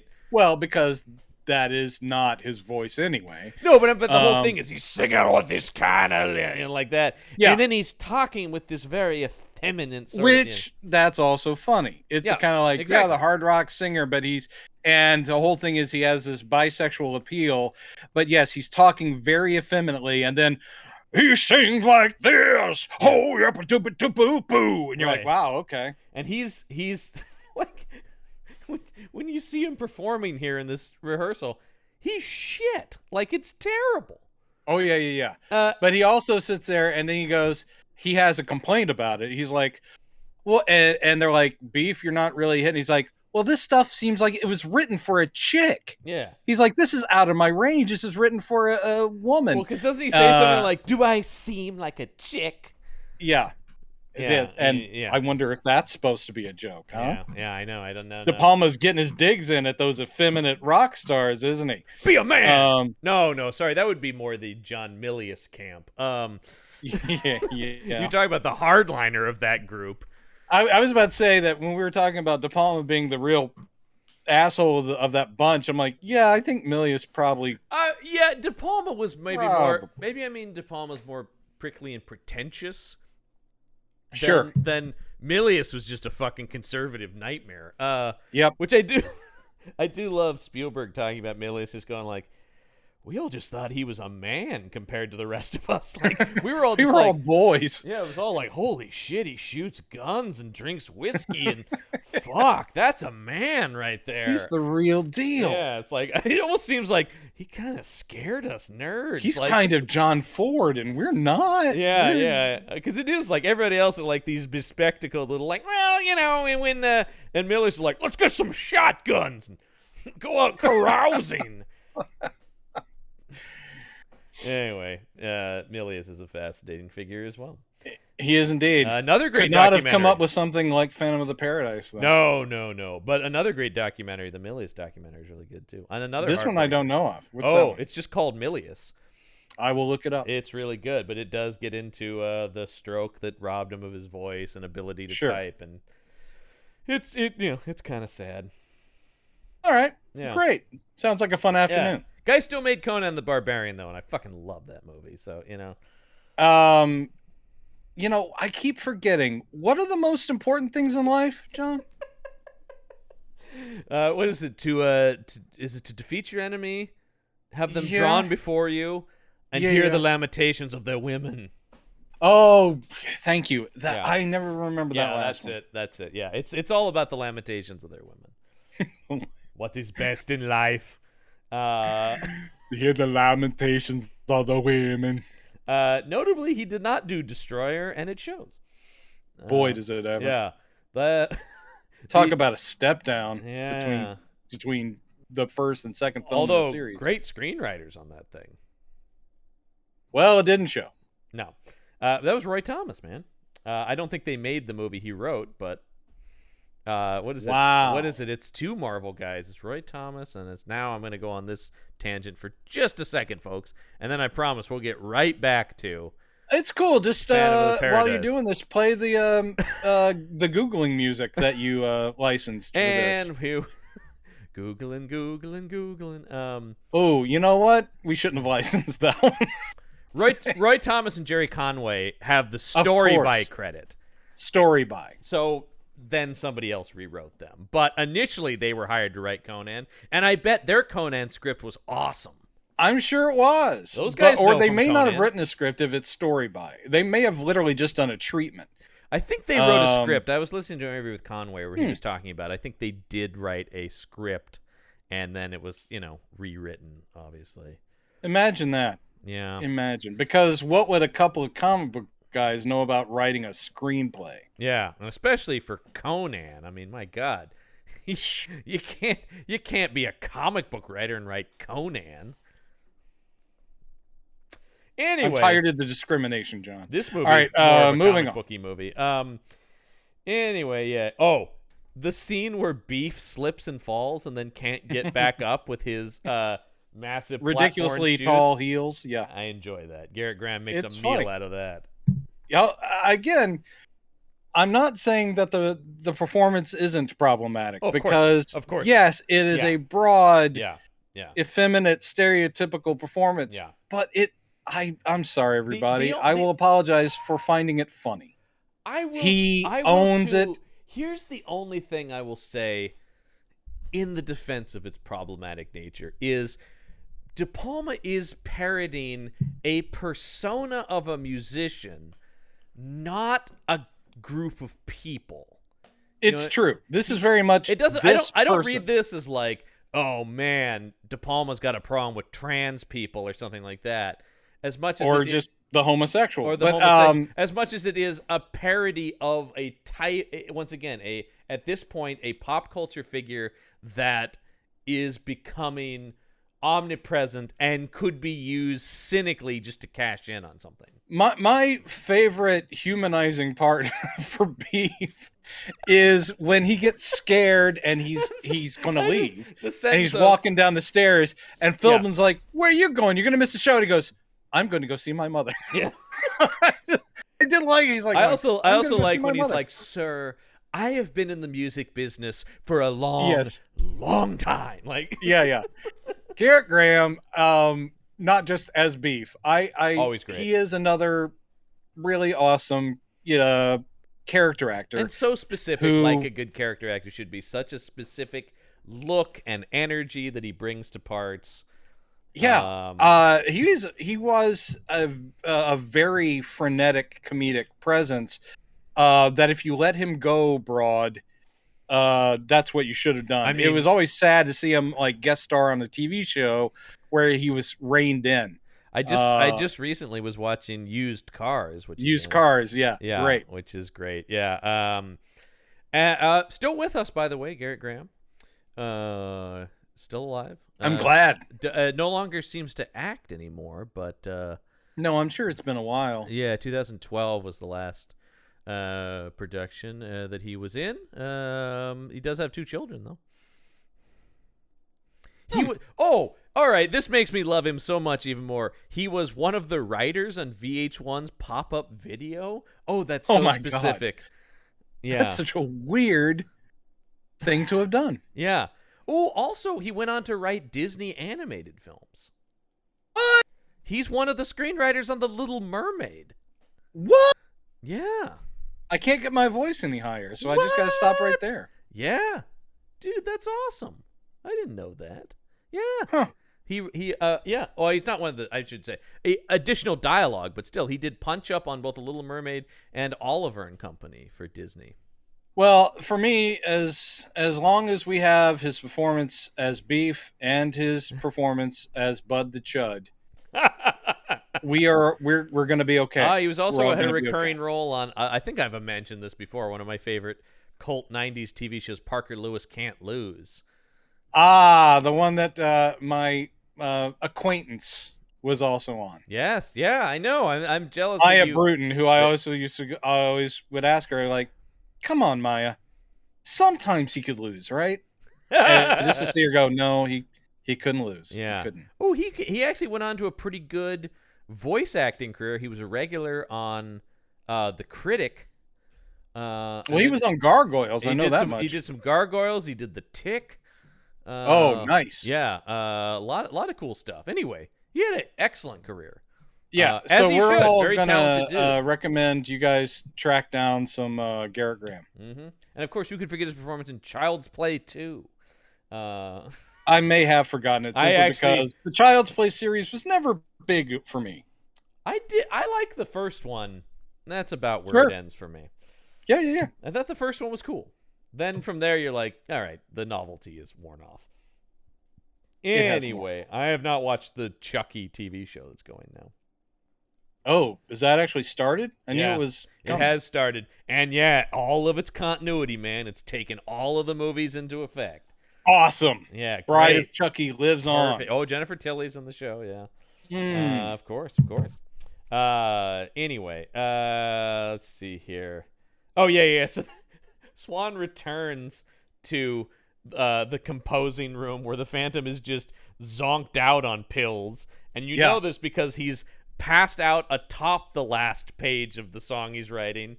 Yeah, that's covered in pills, and Swan just kind of slowly comes in and just slips that out of there. Thank you, and and I'll just relieve you of this. Yeah, thank you very much. And then shortly after this, the Phantom wakes up to discover he's walled in. Man. Yeah. And he lets out this electronic shriek that Beef hears in his dressing room. And I do like this scene where he's just like, did anyone else hear that horrifying shriek? Excuse me, did anyone else happen to hear that? Because they're like, no, I don't know what you're talking about, Beef. And he's like, all right, this place is definitely haunted. And he's like, I was never cool with the idea of singing a dead man songs anyway. So this, maybe time for Beef to get out. I liked that, but at the same time, I do miss, and it's possibly things were cut, but we needed a scene where people started talking about there's a Phantom in this theater. Yeah. No one does until Beef's like going, there is a Phantom. And you're like, wait. I think it's at that is one of the things that is cut at the expense of De Palma's lightning fast pace. Sure. Is he's just whipping through this movie. And I do think it does miss that horror buildup we want out of the monster movie side of it. Right. I did see in the IMDb trivia, and I would love to read this. Did you see the thing about the novelization of this movie is apparently a completely different story because it's taken from such an early draft, which is frequently the case with those. Yeah, but I would be curious to know. I love when that happens. Me too. It's like, ooh, look at all this stuff that we missed out on. Well, it's one of the reasons now, beyond novelizations, I try to track down, PDFs of early or alternate drafts of stuff because I just love that. I just love hearing what movies almost were and stuff like that. Yeah. But I would be very curious to know what the completely different version of this was. Well, I did hear that that Swan's supernatural storyline was a late addition. that the whole he actually is an immortal, sold his soul to the devil. Apparently was not originally. I just love the idea of De Palma going, maybe the devil should be in it. I don't know. As long as we keep talking about Faust, maybe I should literally have him be, having sold his soul to the devil. Yeah. You know what's selling tickets these days? The devil. Yeah. Kind of true, it actually. It is the 70s. Yeah, it is the 70s. People were way into the devil. Devil crazy. Yeah. America was going devil crazy. Let's see here. He escapes pretty easily though from this though. Don't worry, because he just bashes through this not quite finished brick. We don't see him do this, but the bricks are broken out and all the bricklayers are dead. Yeah. He slaughters these dudes. Oh yeah, they're done. And then we have Beef is in the shower, and the Phantom's about to confront him with the Phantom's signature weapon, a plunger. I actually like this. I do too. I do too. It's kind of great. And again, not too violent, which is weird but because it also he once again fucking off those other dudes. But here he's like, "Look, just don't sing my music, all right? Yeah. Well, you're not the one who's supposed to be singing." Those guys were actively walling him in. That's true. Beef is just a cog in the machine that's being. He doesn't have to die as of yet. I do like the fact that Garrett Graham as Beef is he's singing in the shower. Mm-hmm. So this is actually Garrett Graham doing a decent impression of the guy who actually sings the song on the soundtrack. Right. So you're like, oh, all right, because he's But the other thing I do like about the plunger, of course, is it suctions right around his mouth, shutting him up, and he's singing nice. So basically, he lets him go with a warning, and then Beef is like, "I'm out of here." We just hard cut to Beef with his suitcases, running the hell out of here, and it's Philbin who stops him and goes like, "Where you going?" Hey, and he's like, "I'm going to see my mother." Yeah. He's also like, "The Phantom is real, and I want nothing to do with that, and thank you." And Philbin basically just strong arms him back into the theater here. Yeah. Thereby signing this dude's death warrant because he is not long for this movie. Yeah. I will say that is also classic Phantom. I think the star soprano the classic story also gets a warning. Like, I don't want to kill you. You're just not supposed to sing. It's supposed to be Christine. Right. I did this for her. And so again, this is the story that we all know. Yes, it's true. The difference here is he's still strong-armed and forced to do it. It's not. It's not his choice. So I still do feel a little bad for Beef. Oh, I do too. I don't know that he needed to die. I don't know feel that he bad needed for to Beef. Basically explode in this movie like he does. Did you think? I mean, it's impossible to know the future. But did you ever think you would say the phrase, "I feel bad for Beef"? Or the sentence I loved that you had earlier. I think the most humanizing aspect of Beef. Yeah, I don't. This is a weird episode for a weird movie. But here's the thing. I am an omnivore, but sometimes I feel bad for Beef. Because it has a humanizing quality, unfortunately. Anyway, the show starts. We get are they the Deadheads? What are they? They're called the Undeadies or something. The Undeads, yeah. And they come out and they sing this opening number, which is pretty good. I really like this song. Yes. I mean, again, Paul Williams rocking it. But the thing I love about this is once we've taken the swerve from Winslow's cantata to then it's 50s, then it's 60s, and now we're at full-on glam rock opera kind of thing. There is no way this song, this set, is Faust anymore. I'm like, what the fuck Frankenstein nonsense is this? Here's the thing De Palma talks about in the interview. He goes, and we should talk about the Carrie connection now because he mentions Jack Fisk. He came to me and he said, I got this whole idea for this Frankenstein thing to do in this sequence. And I just went, yeah, sure. Great. Yeah. So none of the Frankenstein stuff doesn't sound like it's De Palma. It sounds like Jack. He was just like, I don't know, make it weird, Jack. And Jack did this, and I was like, yeah, sure. I mean, it does look like something that, for instance, someone who was very popular at the time, Alice Cooper, this does look like something he would have done. In fact, he did very similar stuff with like fake heads and blood on stage and decapitations and all that kind of stuff. The thing I love about one of the things I love about Alice Cooper, and I do love Alice Cooper, his music was never as dark as his presentation. It felt like to me. It depends on the song. But I mean I Billion Dollar Baby. But I mean, there's plenty of stuff. But I feel like he was more gentle than the dark gothic image he Sure. presented in a lot of his stuff. I actually think he's a good singer and a pretty decent songwriter too. I think he's a very good singer. He's just a great presence. Yeah. I mean, and Welcome to My Nightmare is a fucking classic. Yeah. I don't even fight you on that. No. But Alice Cooper. but this is very much like that because it is. You've got the crowd in front of the stage, and you hear these like boom, boom, boom, boom, yeah. kind of thing, and it's this Cabinet of Dr. Caligari type set. Yep. And the guys that we've seen as the Juicy Fruits, That's and the side of Beach that's Bums. the side of it that feels like a De Palma mandate is the Dr. Caligari stuff. Yes. Then the Frankenstein stuff comes from Fisk, and it just creates this very bizarre experience. Yeah, and the reason we mentioned Sissy, it's Sissy Spacek. Yeah. Was dating or married? Was she married? I or believe just they dating? were just dating at this point. Yeah, her boyfriend at the time, and he was the production designer. And she the production. So she ended up doing costumes. Yep. Sissy Spacek, pre-Carrie, did the costumes for Phantom of the Paradise. She did also audition for the role of Phoenix.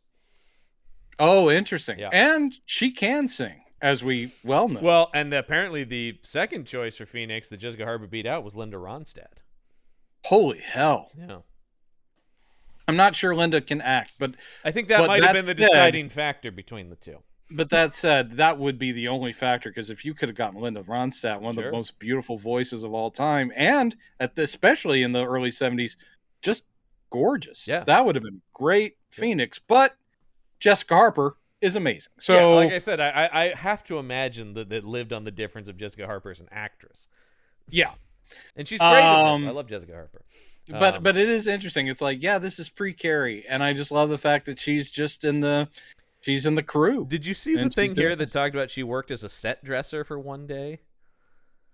No. But she worked as a set dresser, but according to Spacek, she did her job so poorly that she ruined a day's worth of filming.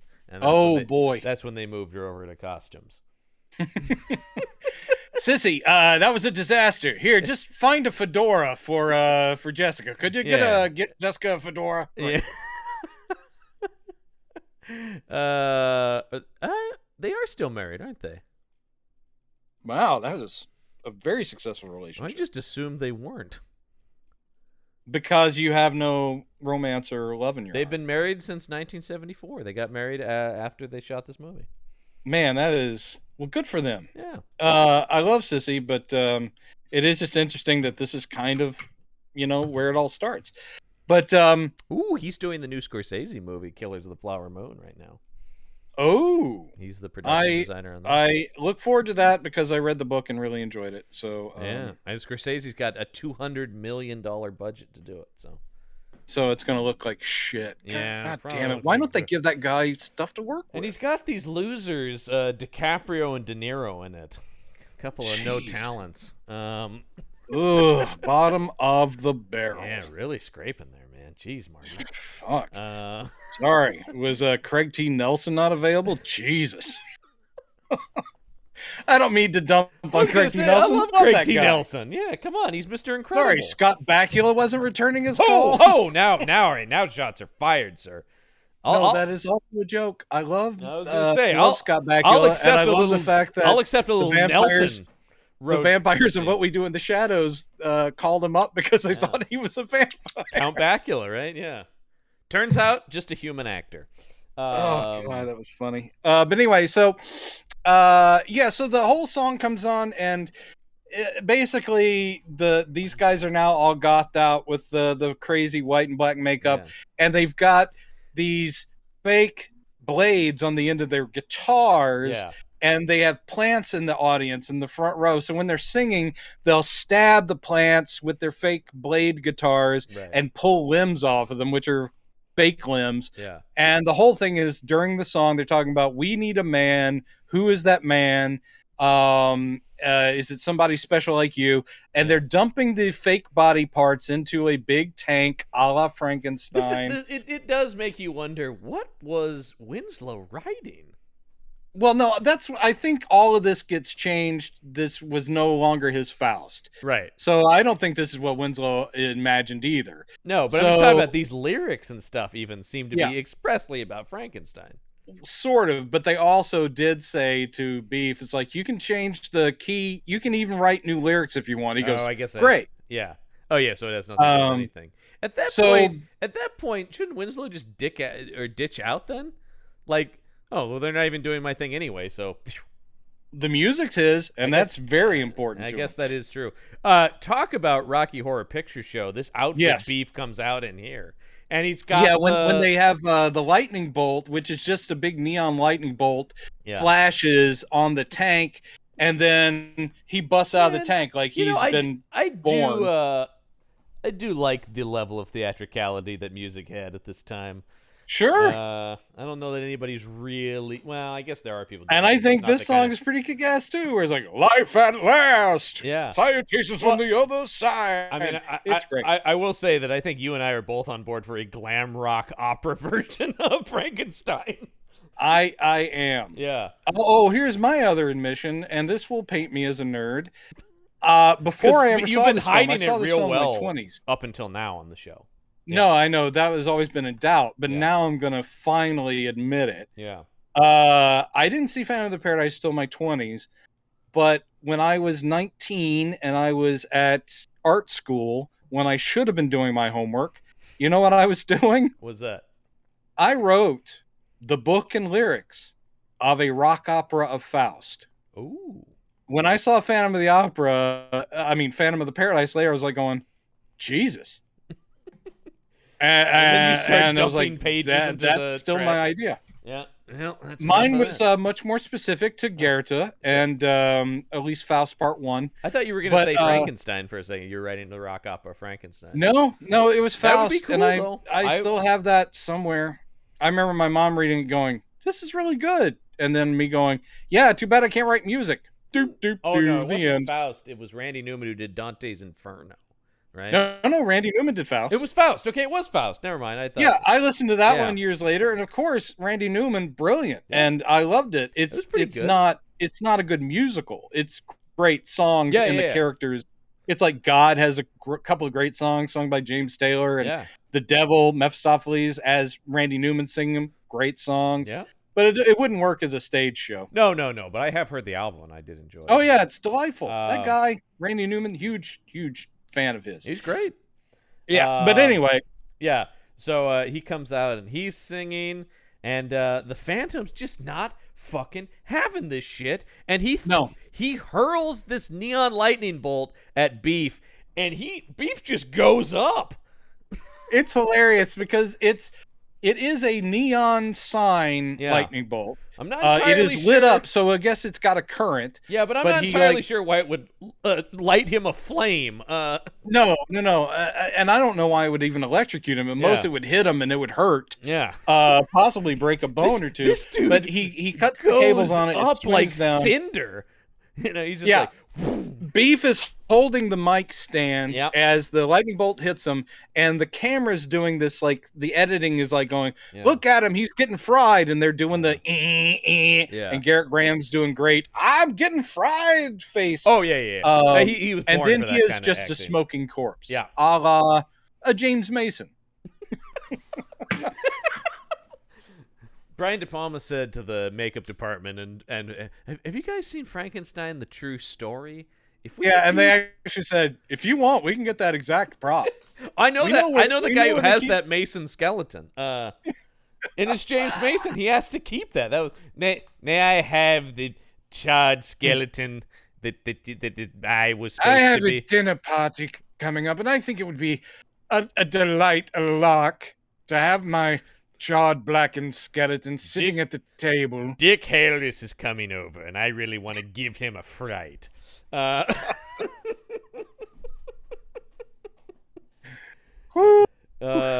never heard anyone call him Dick Harris, but I like the idea that James Mason did. That's the we're very familiar. Yeah. So I call him Dick. Old Dick Harris. Dick Harris, Dick Burton, the Dicks are coming over. The Dicks are coming over. That's right. Stock the bar for 8. There'll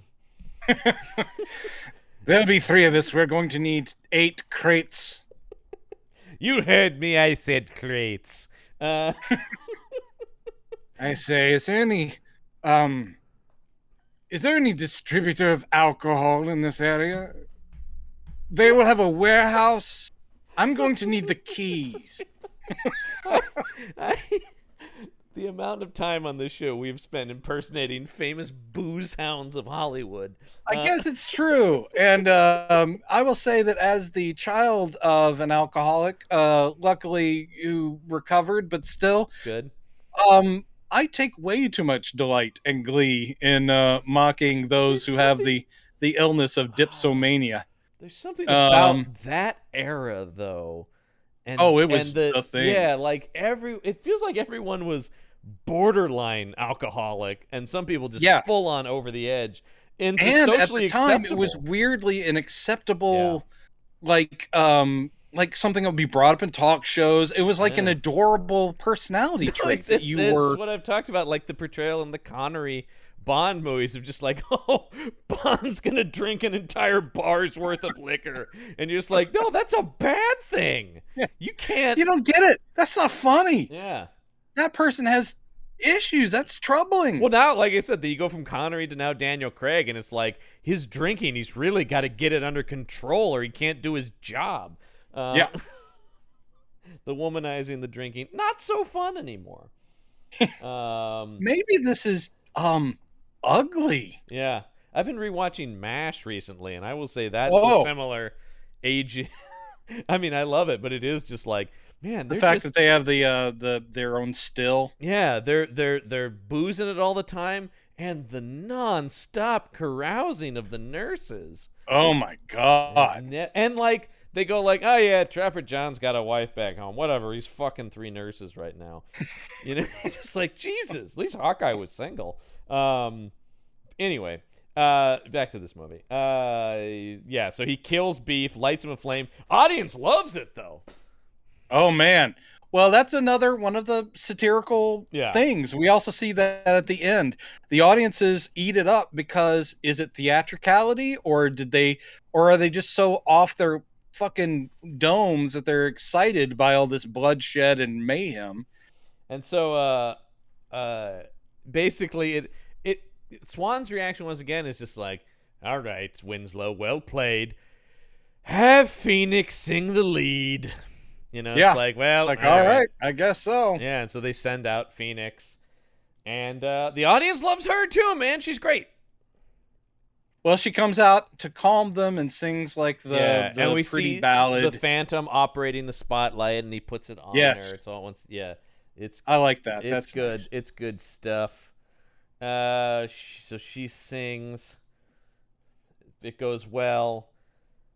And then after the show, Swan is like, yes, I want to sign you. You know, what could I, what does he talk about? Like, all I want from you is your voice. Yeah. Yeah, basically he's making another contract here. And he does the whole that was it is his total Faust where he's like my other thing I loved in the Vincent Canby review. He's just like, how many contracts do we need to see signed in blood? God. Vincent, shut the fuck I up. I just love picturing Vincent Canby in the screening of this going like, here we go again. Shh, Vincent, some of us are trying to follow the movie. Oh, God, come on. why didn't they just hand out contracts to the crowd when they came into the theater? Come on. Let's see some more contracts. Yeah, Canby seems like the kind of guy who would heckle a movie. Been there, done that. He always struck me as that kind of critic. Boo! He's booing the screen. I like this. Actually, I think you're absolutely right. I think that is exactly the type of guy he was. I like this take on Vincent Canby. Whatever.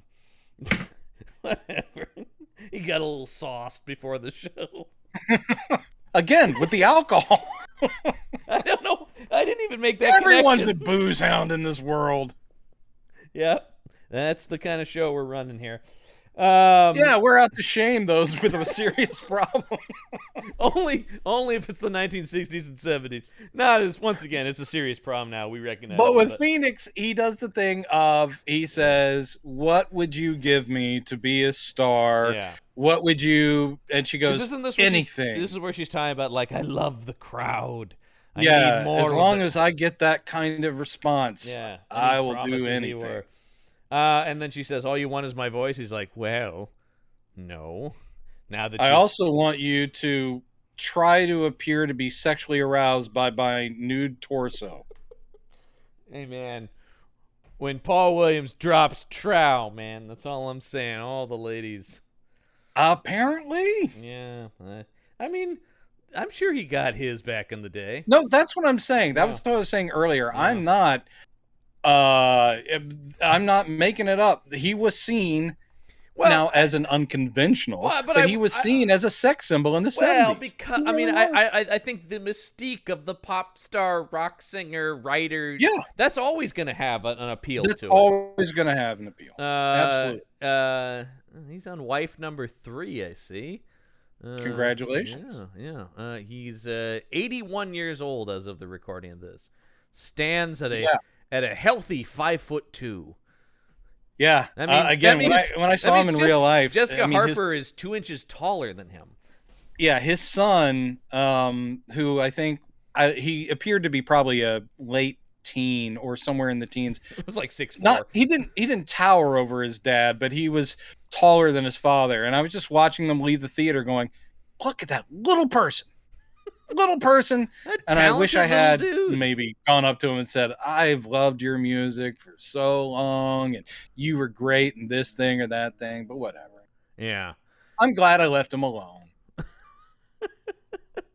Oh, I would have talked to him about his performance as Virgil the orangutan in Battle for the Planet of the Apes. Wow. I'm a serious apes nut over here, so shame you weren't there. No, yeah, I love those apes movies, man. I selectively love those apes movies. I'm all in. Even the bad All ones right. I like. I can go for an escape from the Planet of the Apes.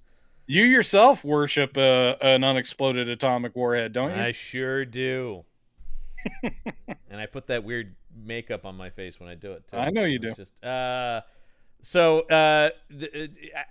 as Swan is taking her out of the theater, the Phantom grabs her and brings her to the roof. And he's like, "Look, I must warn you about Swan. He's evil, I tells you." I think that's the line. He's evil, I tells you. Yeah, I'm reading that right here in the IMDb quotes. No, And it's legit. Yeah. Moving on. Yeah, he takes her to the roof. She wants to know who he is. He can't tell her because he's disfigured. But anyway, she loves the crowd, though. That's what she loves the most. Can't get enough of that motherfucking crowd. Yeah. Sorry for the cussing. And so then she does go off with Swan, and then we get a very disturbing and very De Palma sequence of him watching Swan and Phoenix in bed. Yeah. And I do like Swan in bed with Phoenix staring at a monitor showing seeing Phantom. He's enjoying the fact that Winslow is in pain. Yeah. This makes him probably even more aroused. Well, I was going to say, than making out with Phoenix. No, I actually get the sense that alone wouldn't do it for Swan. Yeah. Like this is not a guy who just gets normally aroused by being with a woman. There's got to be he also has some to see someone suffering. disturbing piece of it. Yeah. Yeah. Exactly. And so he lets out a horrible cry and then stabs himself in the heart. I know. Ooh, that is talking about operatic. But of course, that's gotta hurt. But of course, doesn't die because he's not allowed to under contract. Yeah, which makes me very curious about how the non-supernatural version could have gone, because it's like, well, we find out, obviously, since this is a devil's bargain, a Faustian bargain, that and we'll have Swan, look at Winslow bleeding there and going, "Oh, didn't I tell you? It's in the contract. You can't die until I die." Mm-hmm. Pretty good stuff. Yeah. I like this. It's like, it's not allowed. I like this. I approve of I this. like this. I like when knives are coming out and we're stabbing. I'm people. John Campbell, and I approve this message. I approve these stabbings. No, I do like how stabby the end of this movie gets. Oh, it does get stabby. Oh, it certainly does. Because then he turns around and stabs Swan, and he's like, no, I'm under contract to someone too. Yeah. And I in my he's like, well, fine. Watching this in my home, I went, the devil. Whoa. John, you're so much sharper than me because I did not catch on to that till it was explicitly made clear. One of my all-time favorite fictional characters, the devil.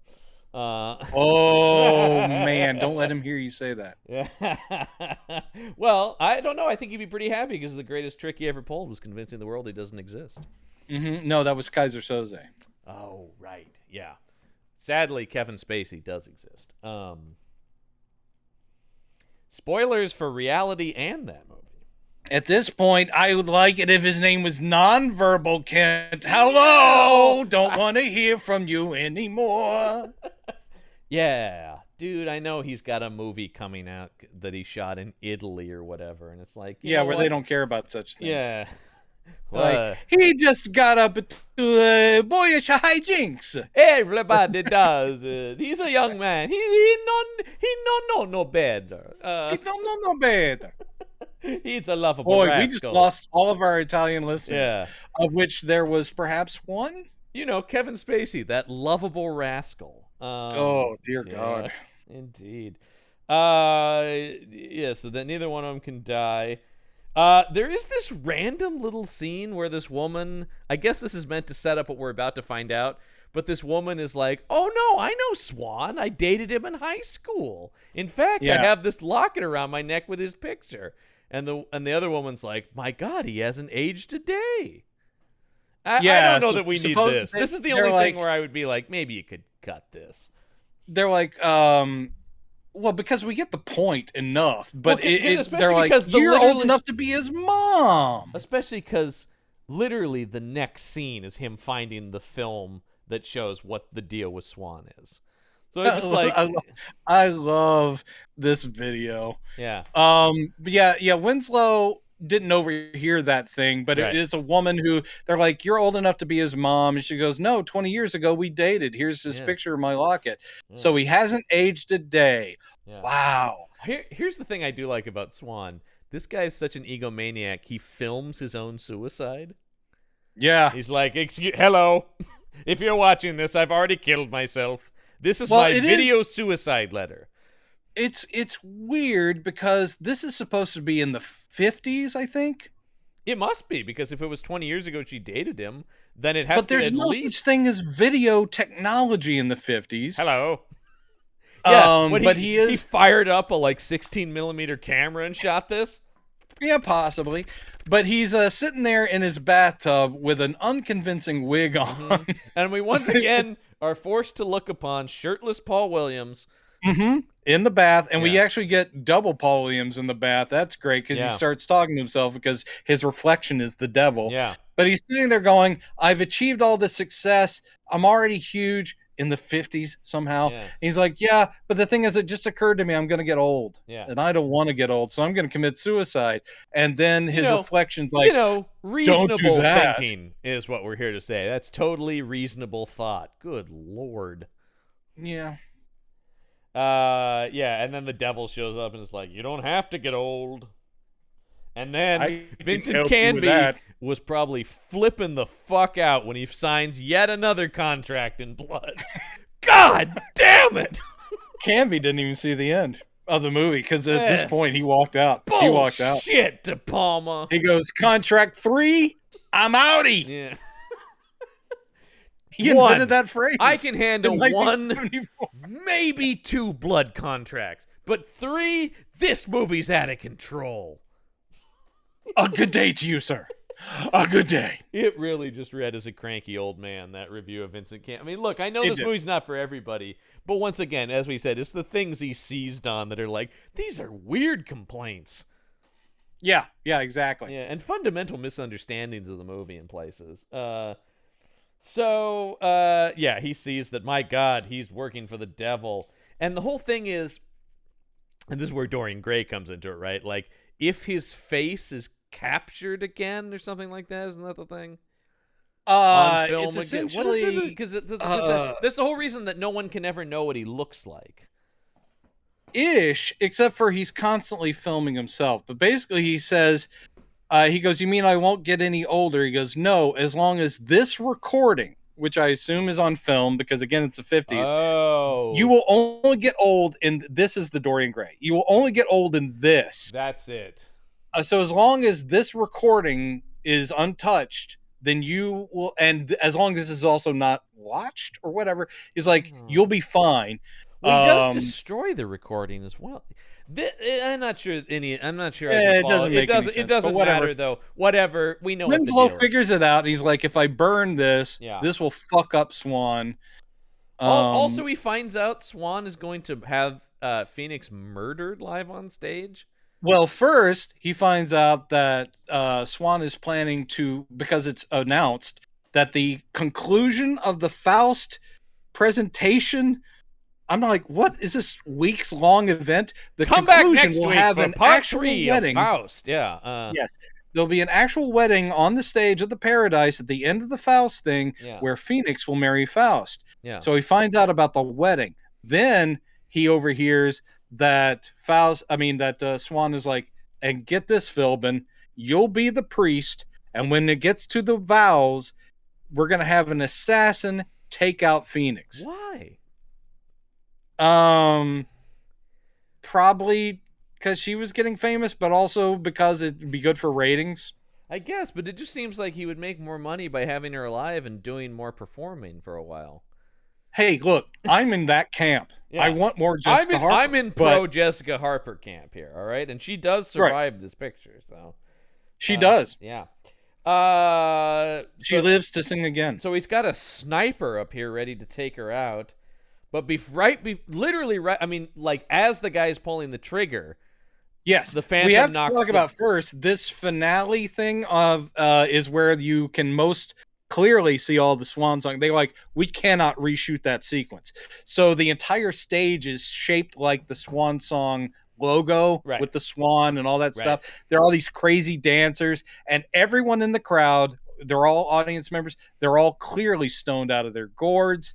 And for some reason, Swan is going to be wearing this metal mask of his own features for the wedding scene. We don't know why.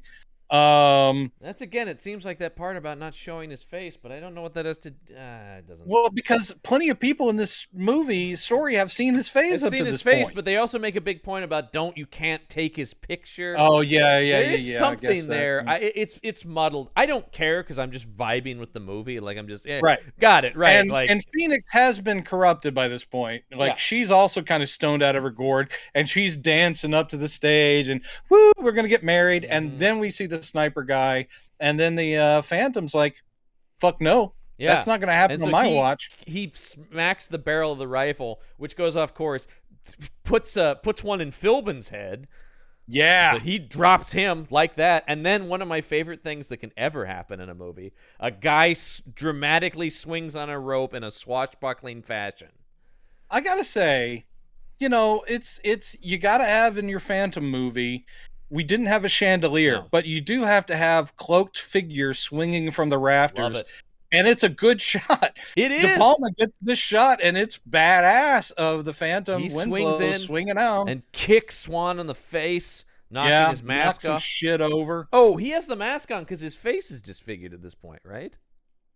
Yeah, Swan does. Yeah. No. It's not disfigured yet. He set that fire. So that's maybe what I mean, Swan is changing underneath. That's what there. I'm saying. Once he kicks the mask off, that's where the monstrous face of Swan is. Right, but I don't think it was that way before. It was just it's just that it was happening. Yeah, it just makes it more dramatic to reveal that this way. Right. I guess. Yeah. So we get two ugly faces revealed in the last scene here, but so yeah, he swings out and kicks Swan, and then he grabs the hat off of one of the dancers, which is sharp and stabby. Right, because they have bird masks. Yeah. Again, it's all the bird stuff. And he just starts going to town on Paul Williams, stabbing the shit out of this guy. And the crowd is like, We don't know if this is a show or whatever. They're like, woo, this is awesome. Whatever. Violence, man. Yeah. What De Palma's trying to say is violence is a corrupting force. Now, I guess, yeah. The people are hungry for blood. Yeah. Yeah. I mean, that's a pretty revolutionary statement. It's all in here. Yeah. Violence, bad. But then as he stabs Swan, he starts to bleed from his previously stabbed wound, right?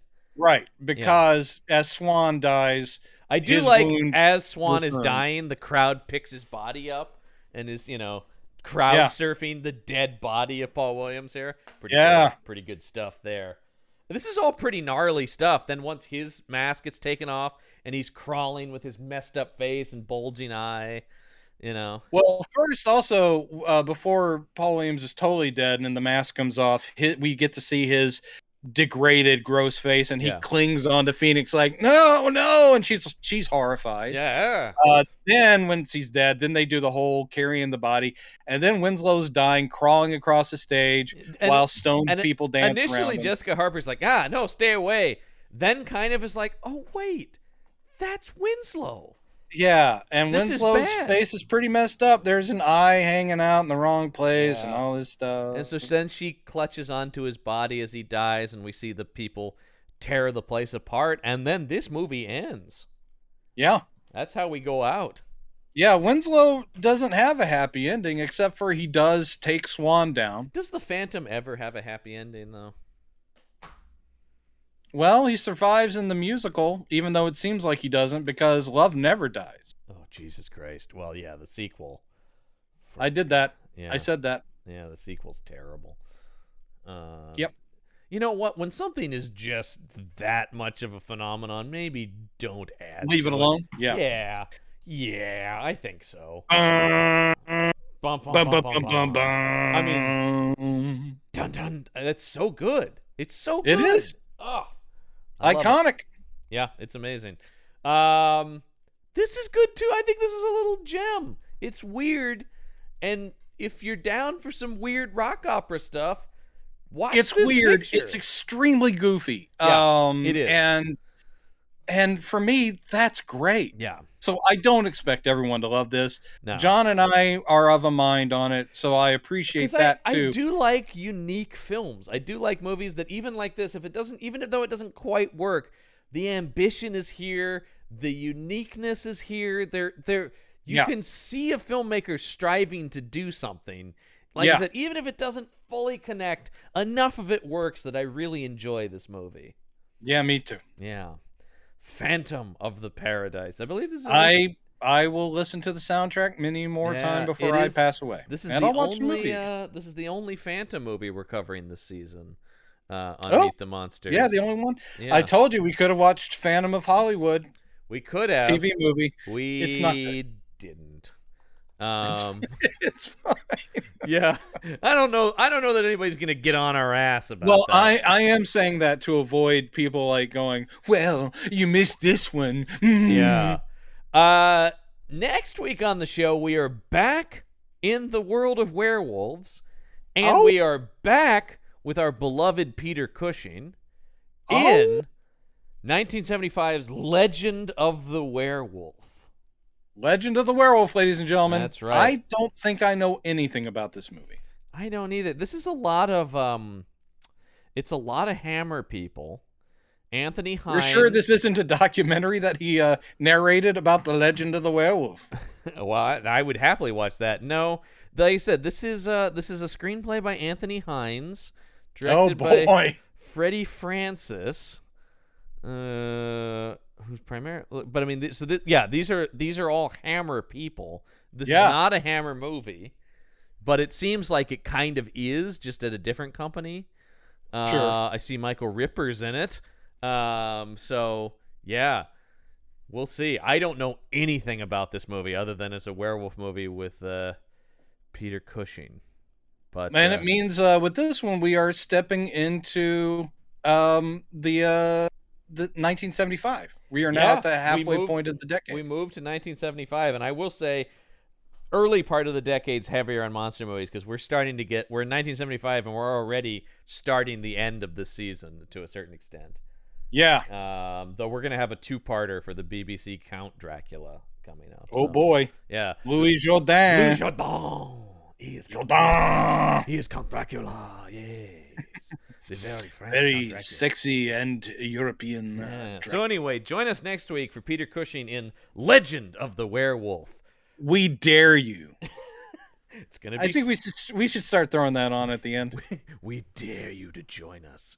Only the strong of heart should join us next week. Yeah. Are you man or woman or undecided enough to join us? Yes. It's got a beast on the poster, so we'll see.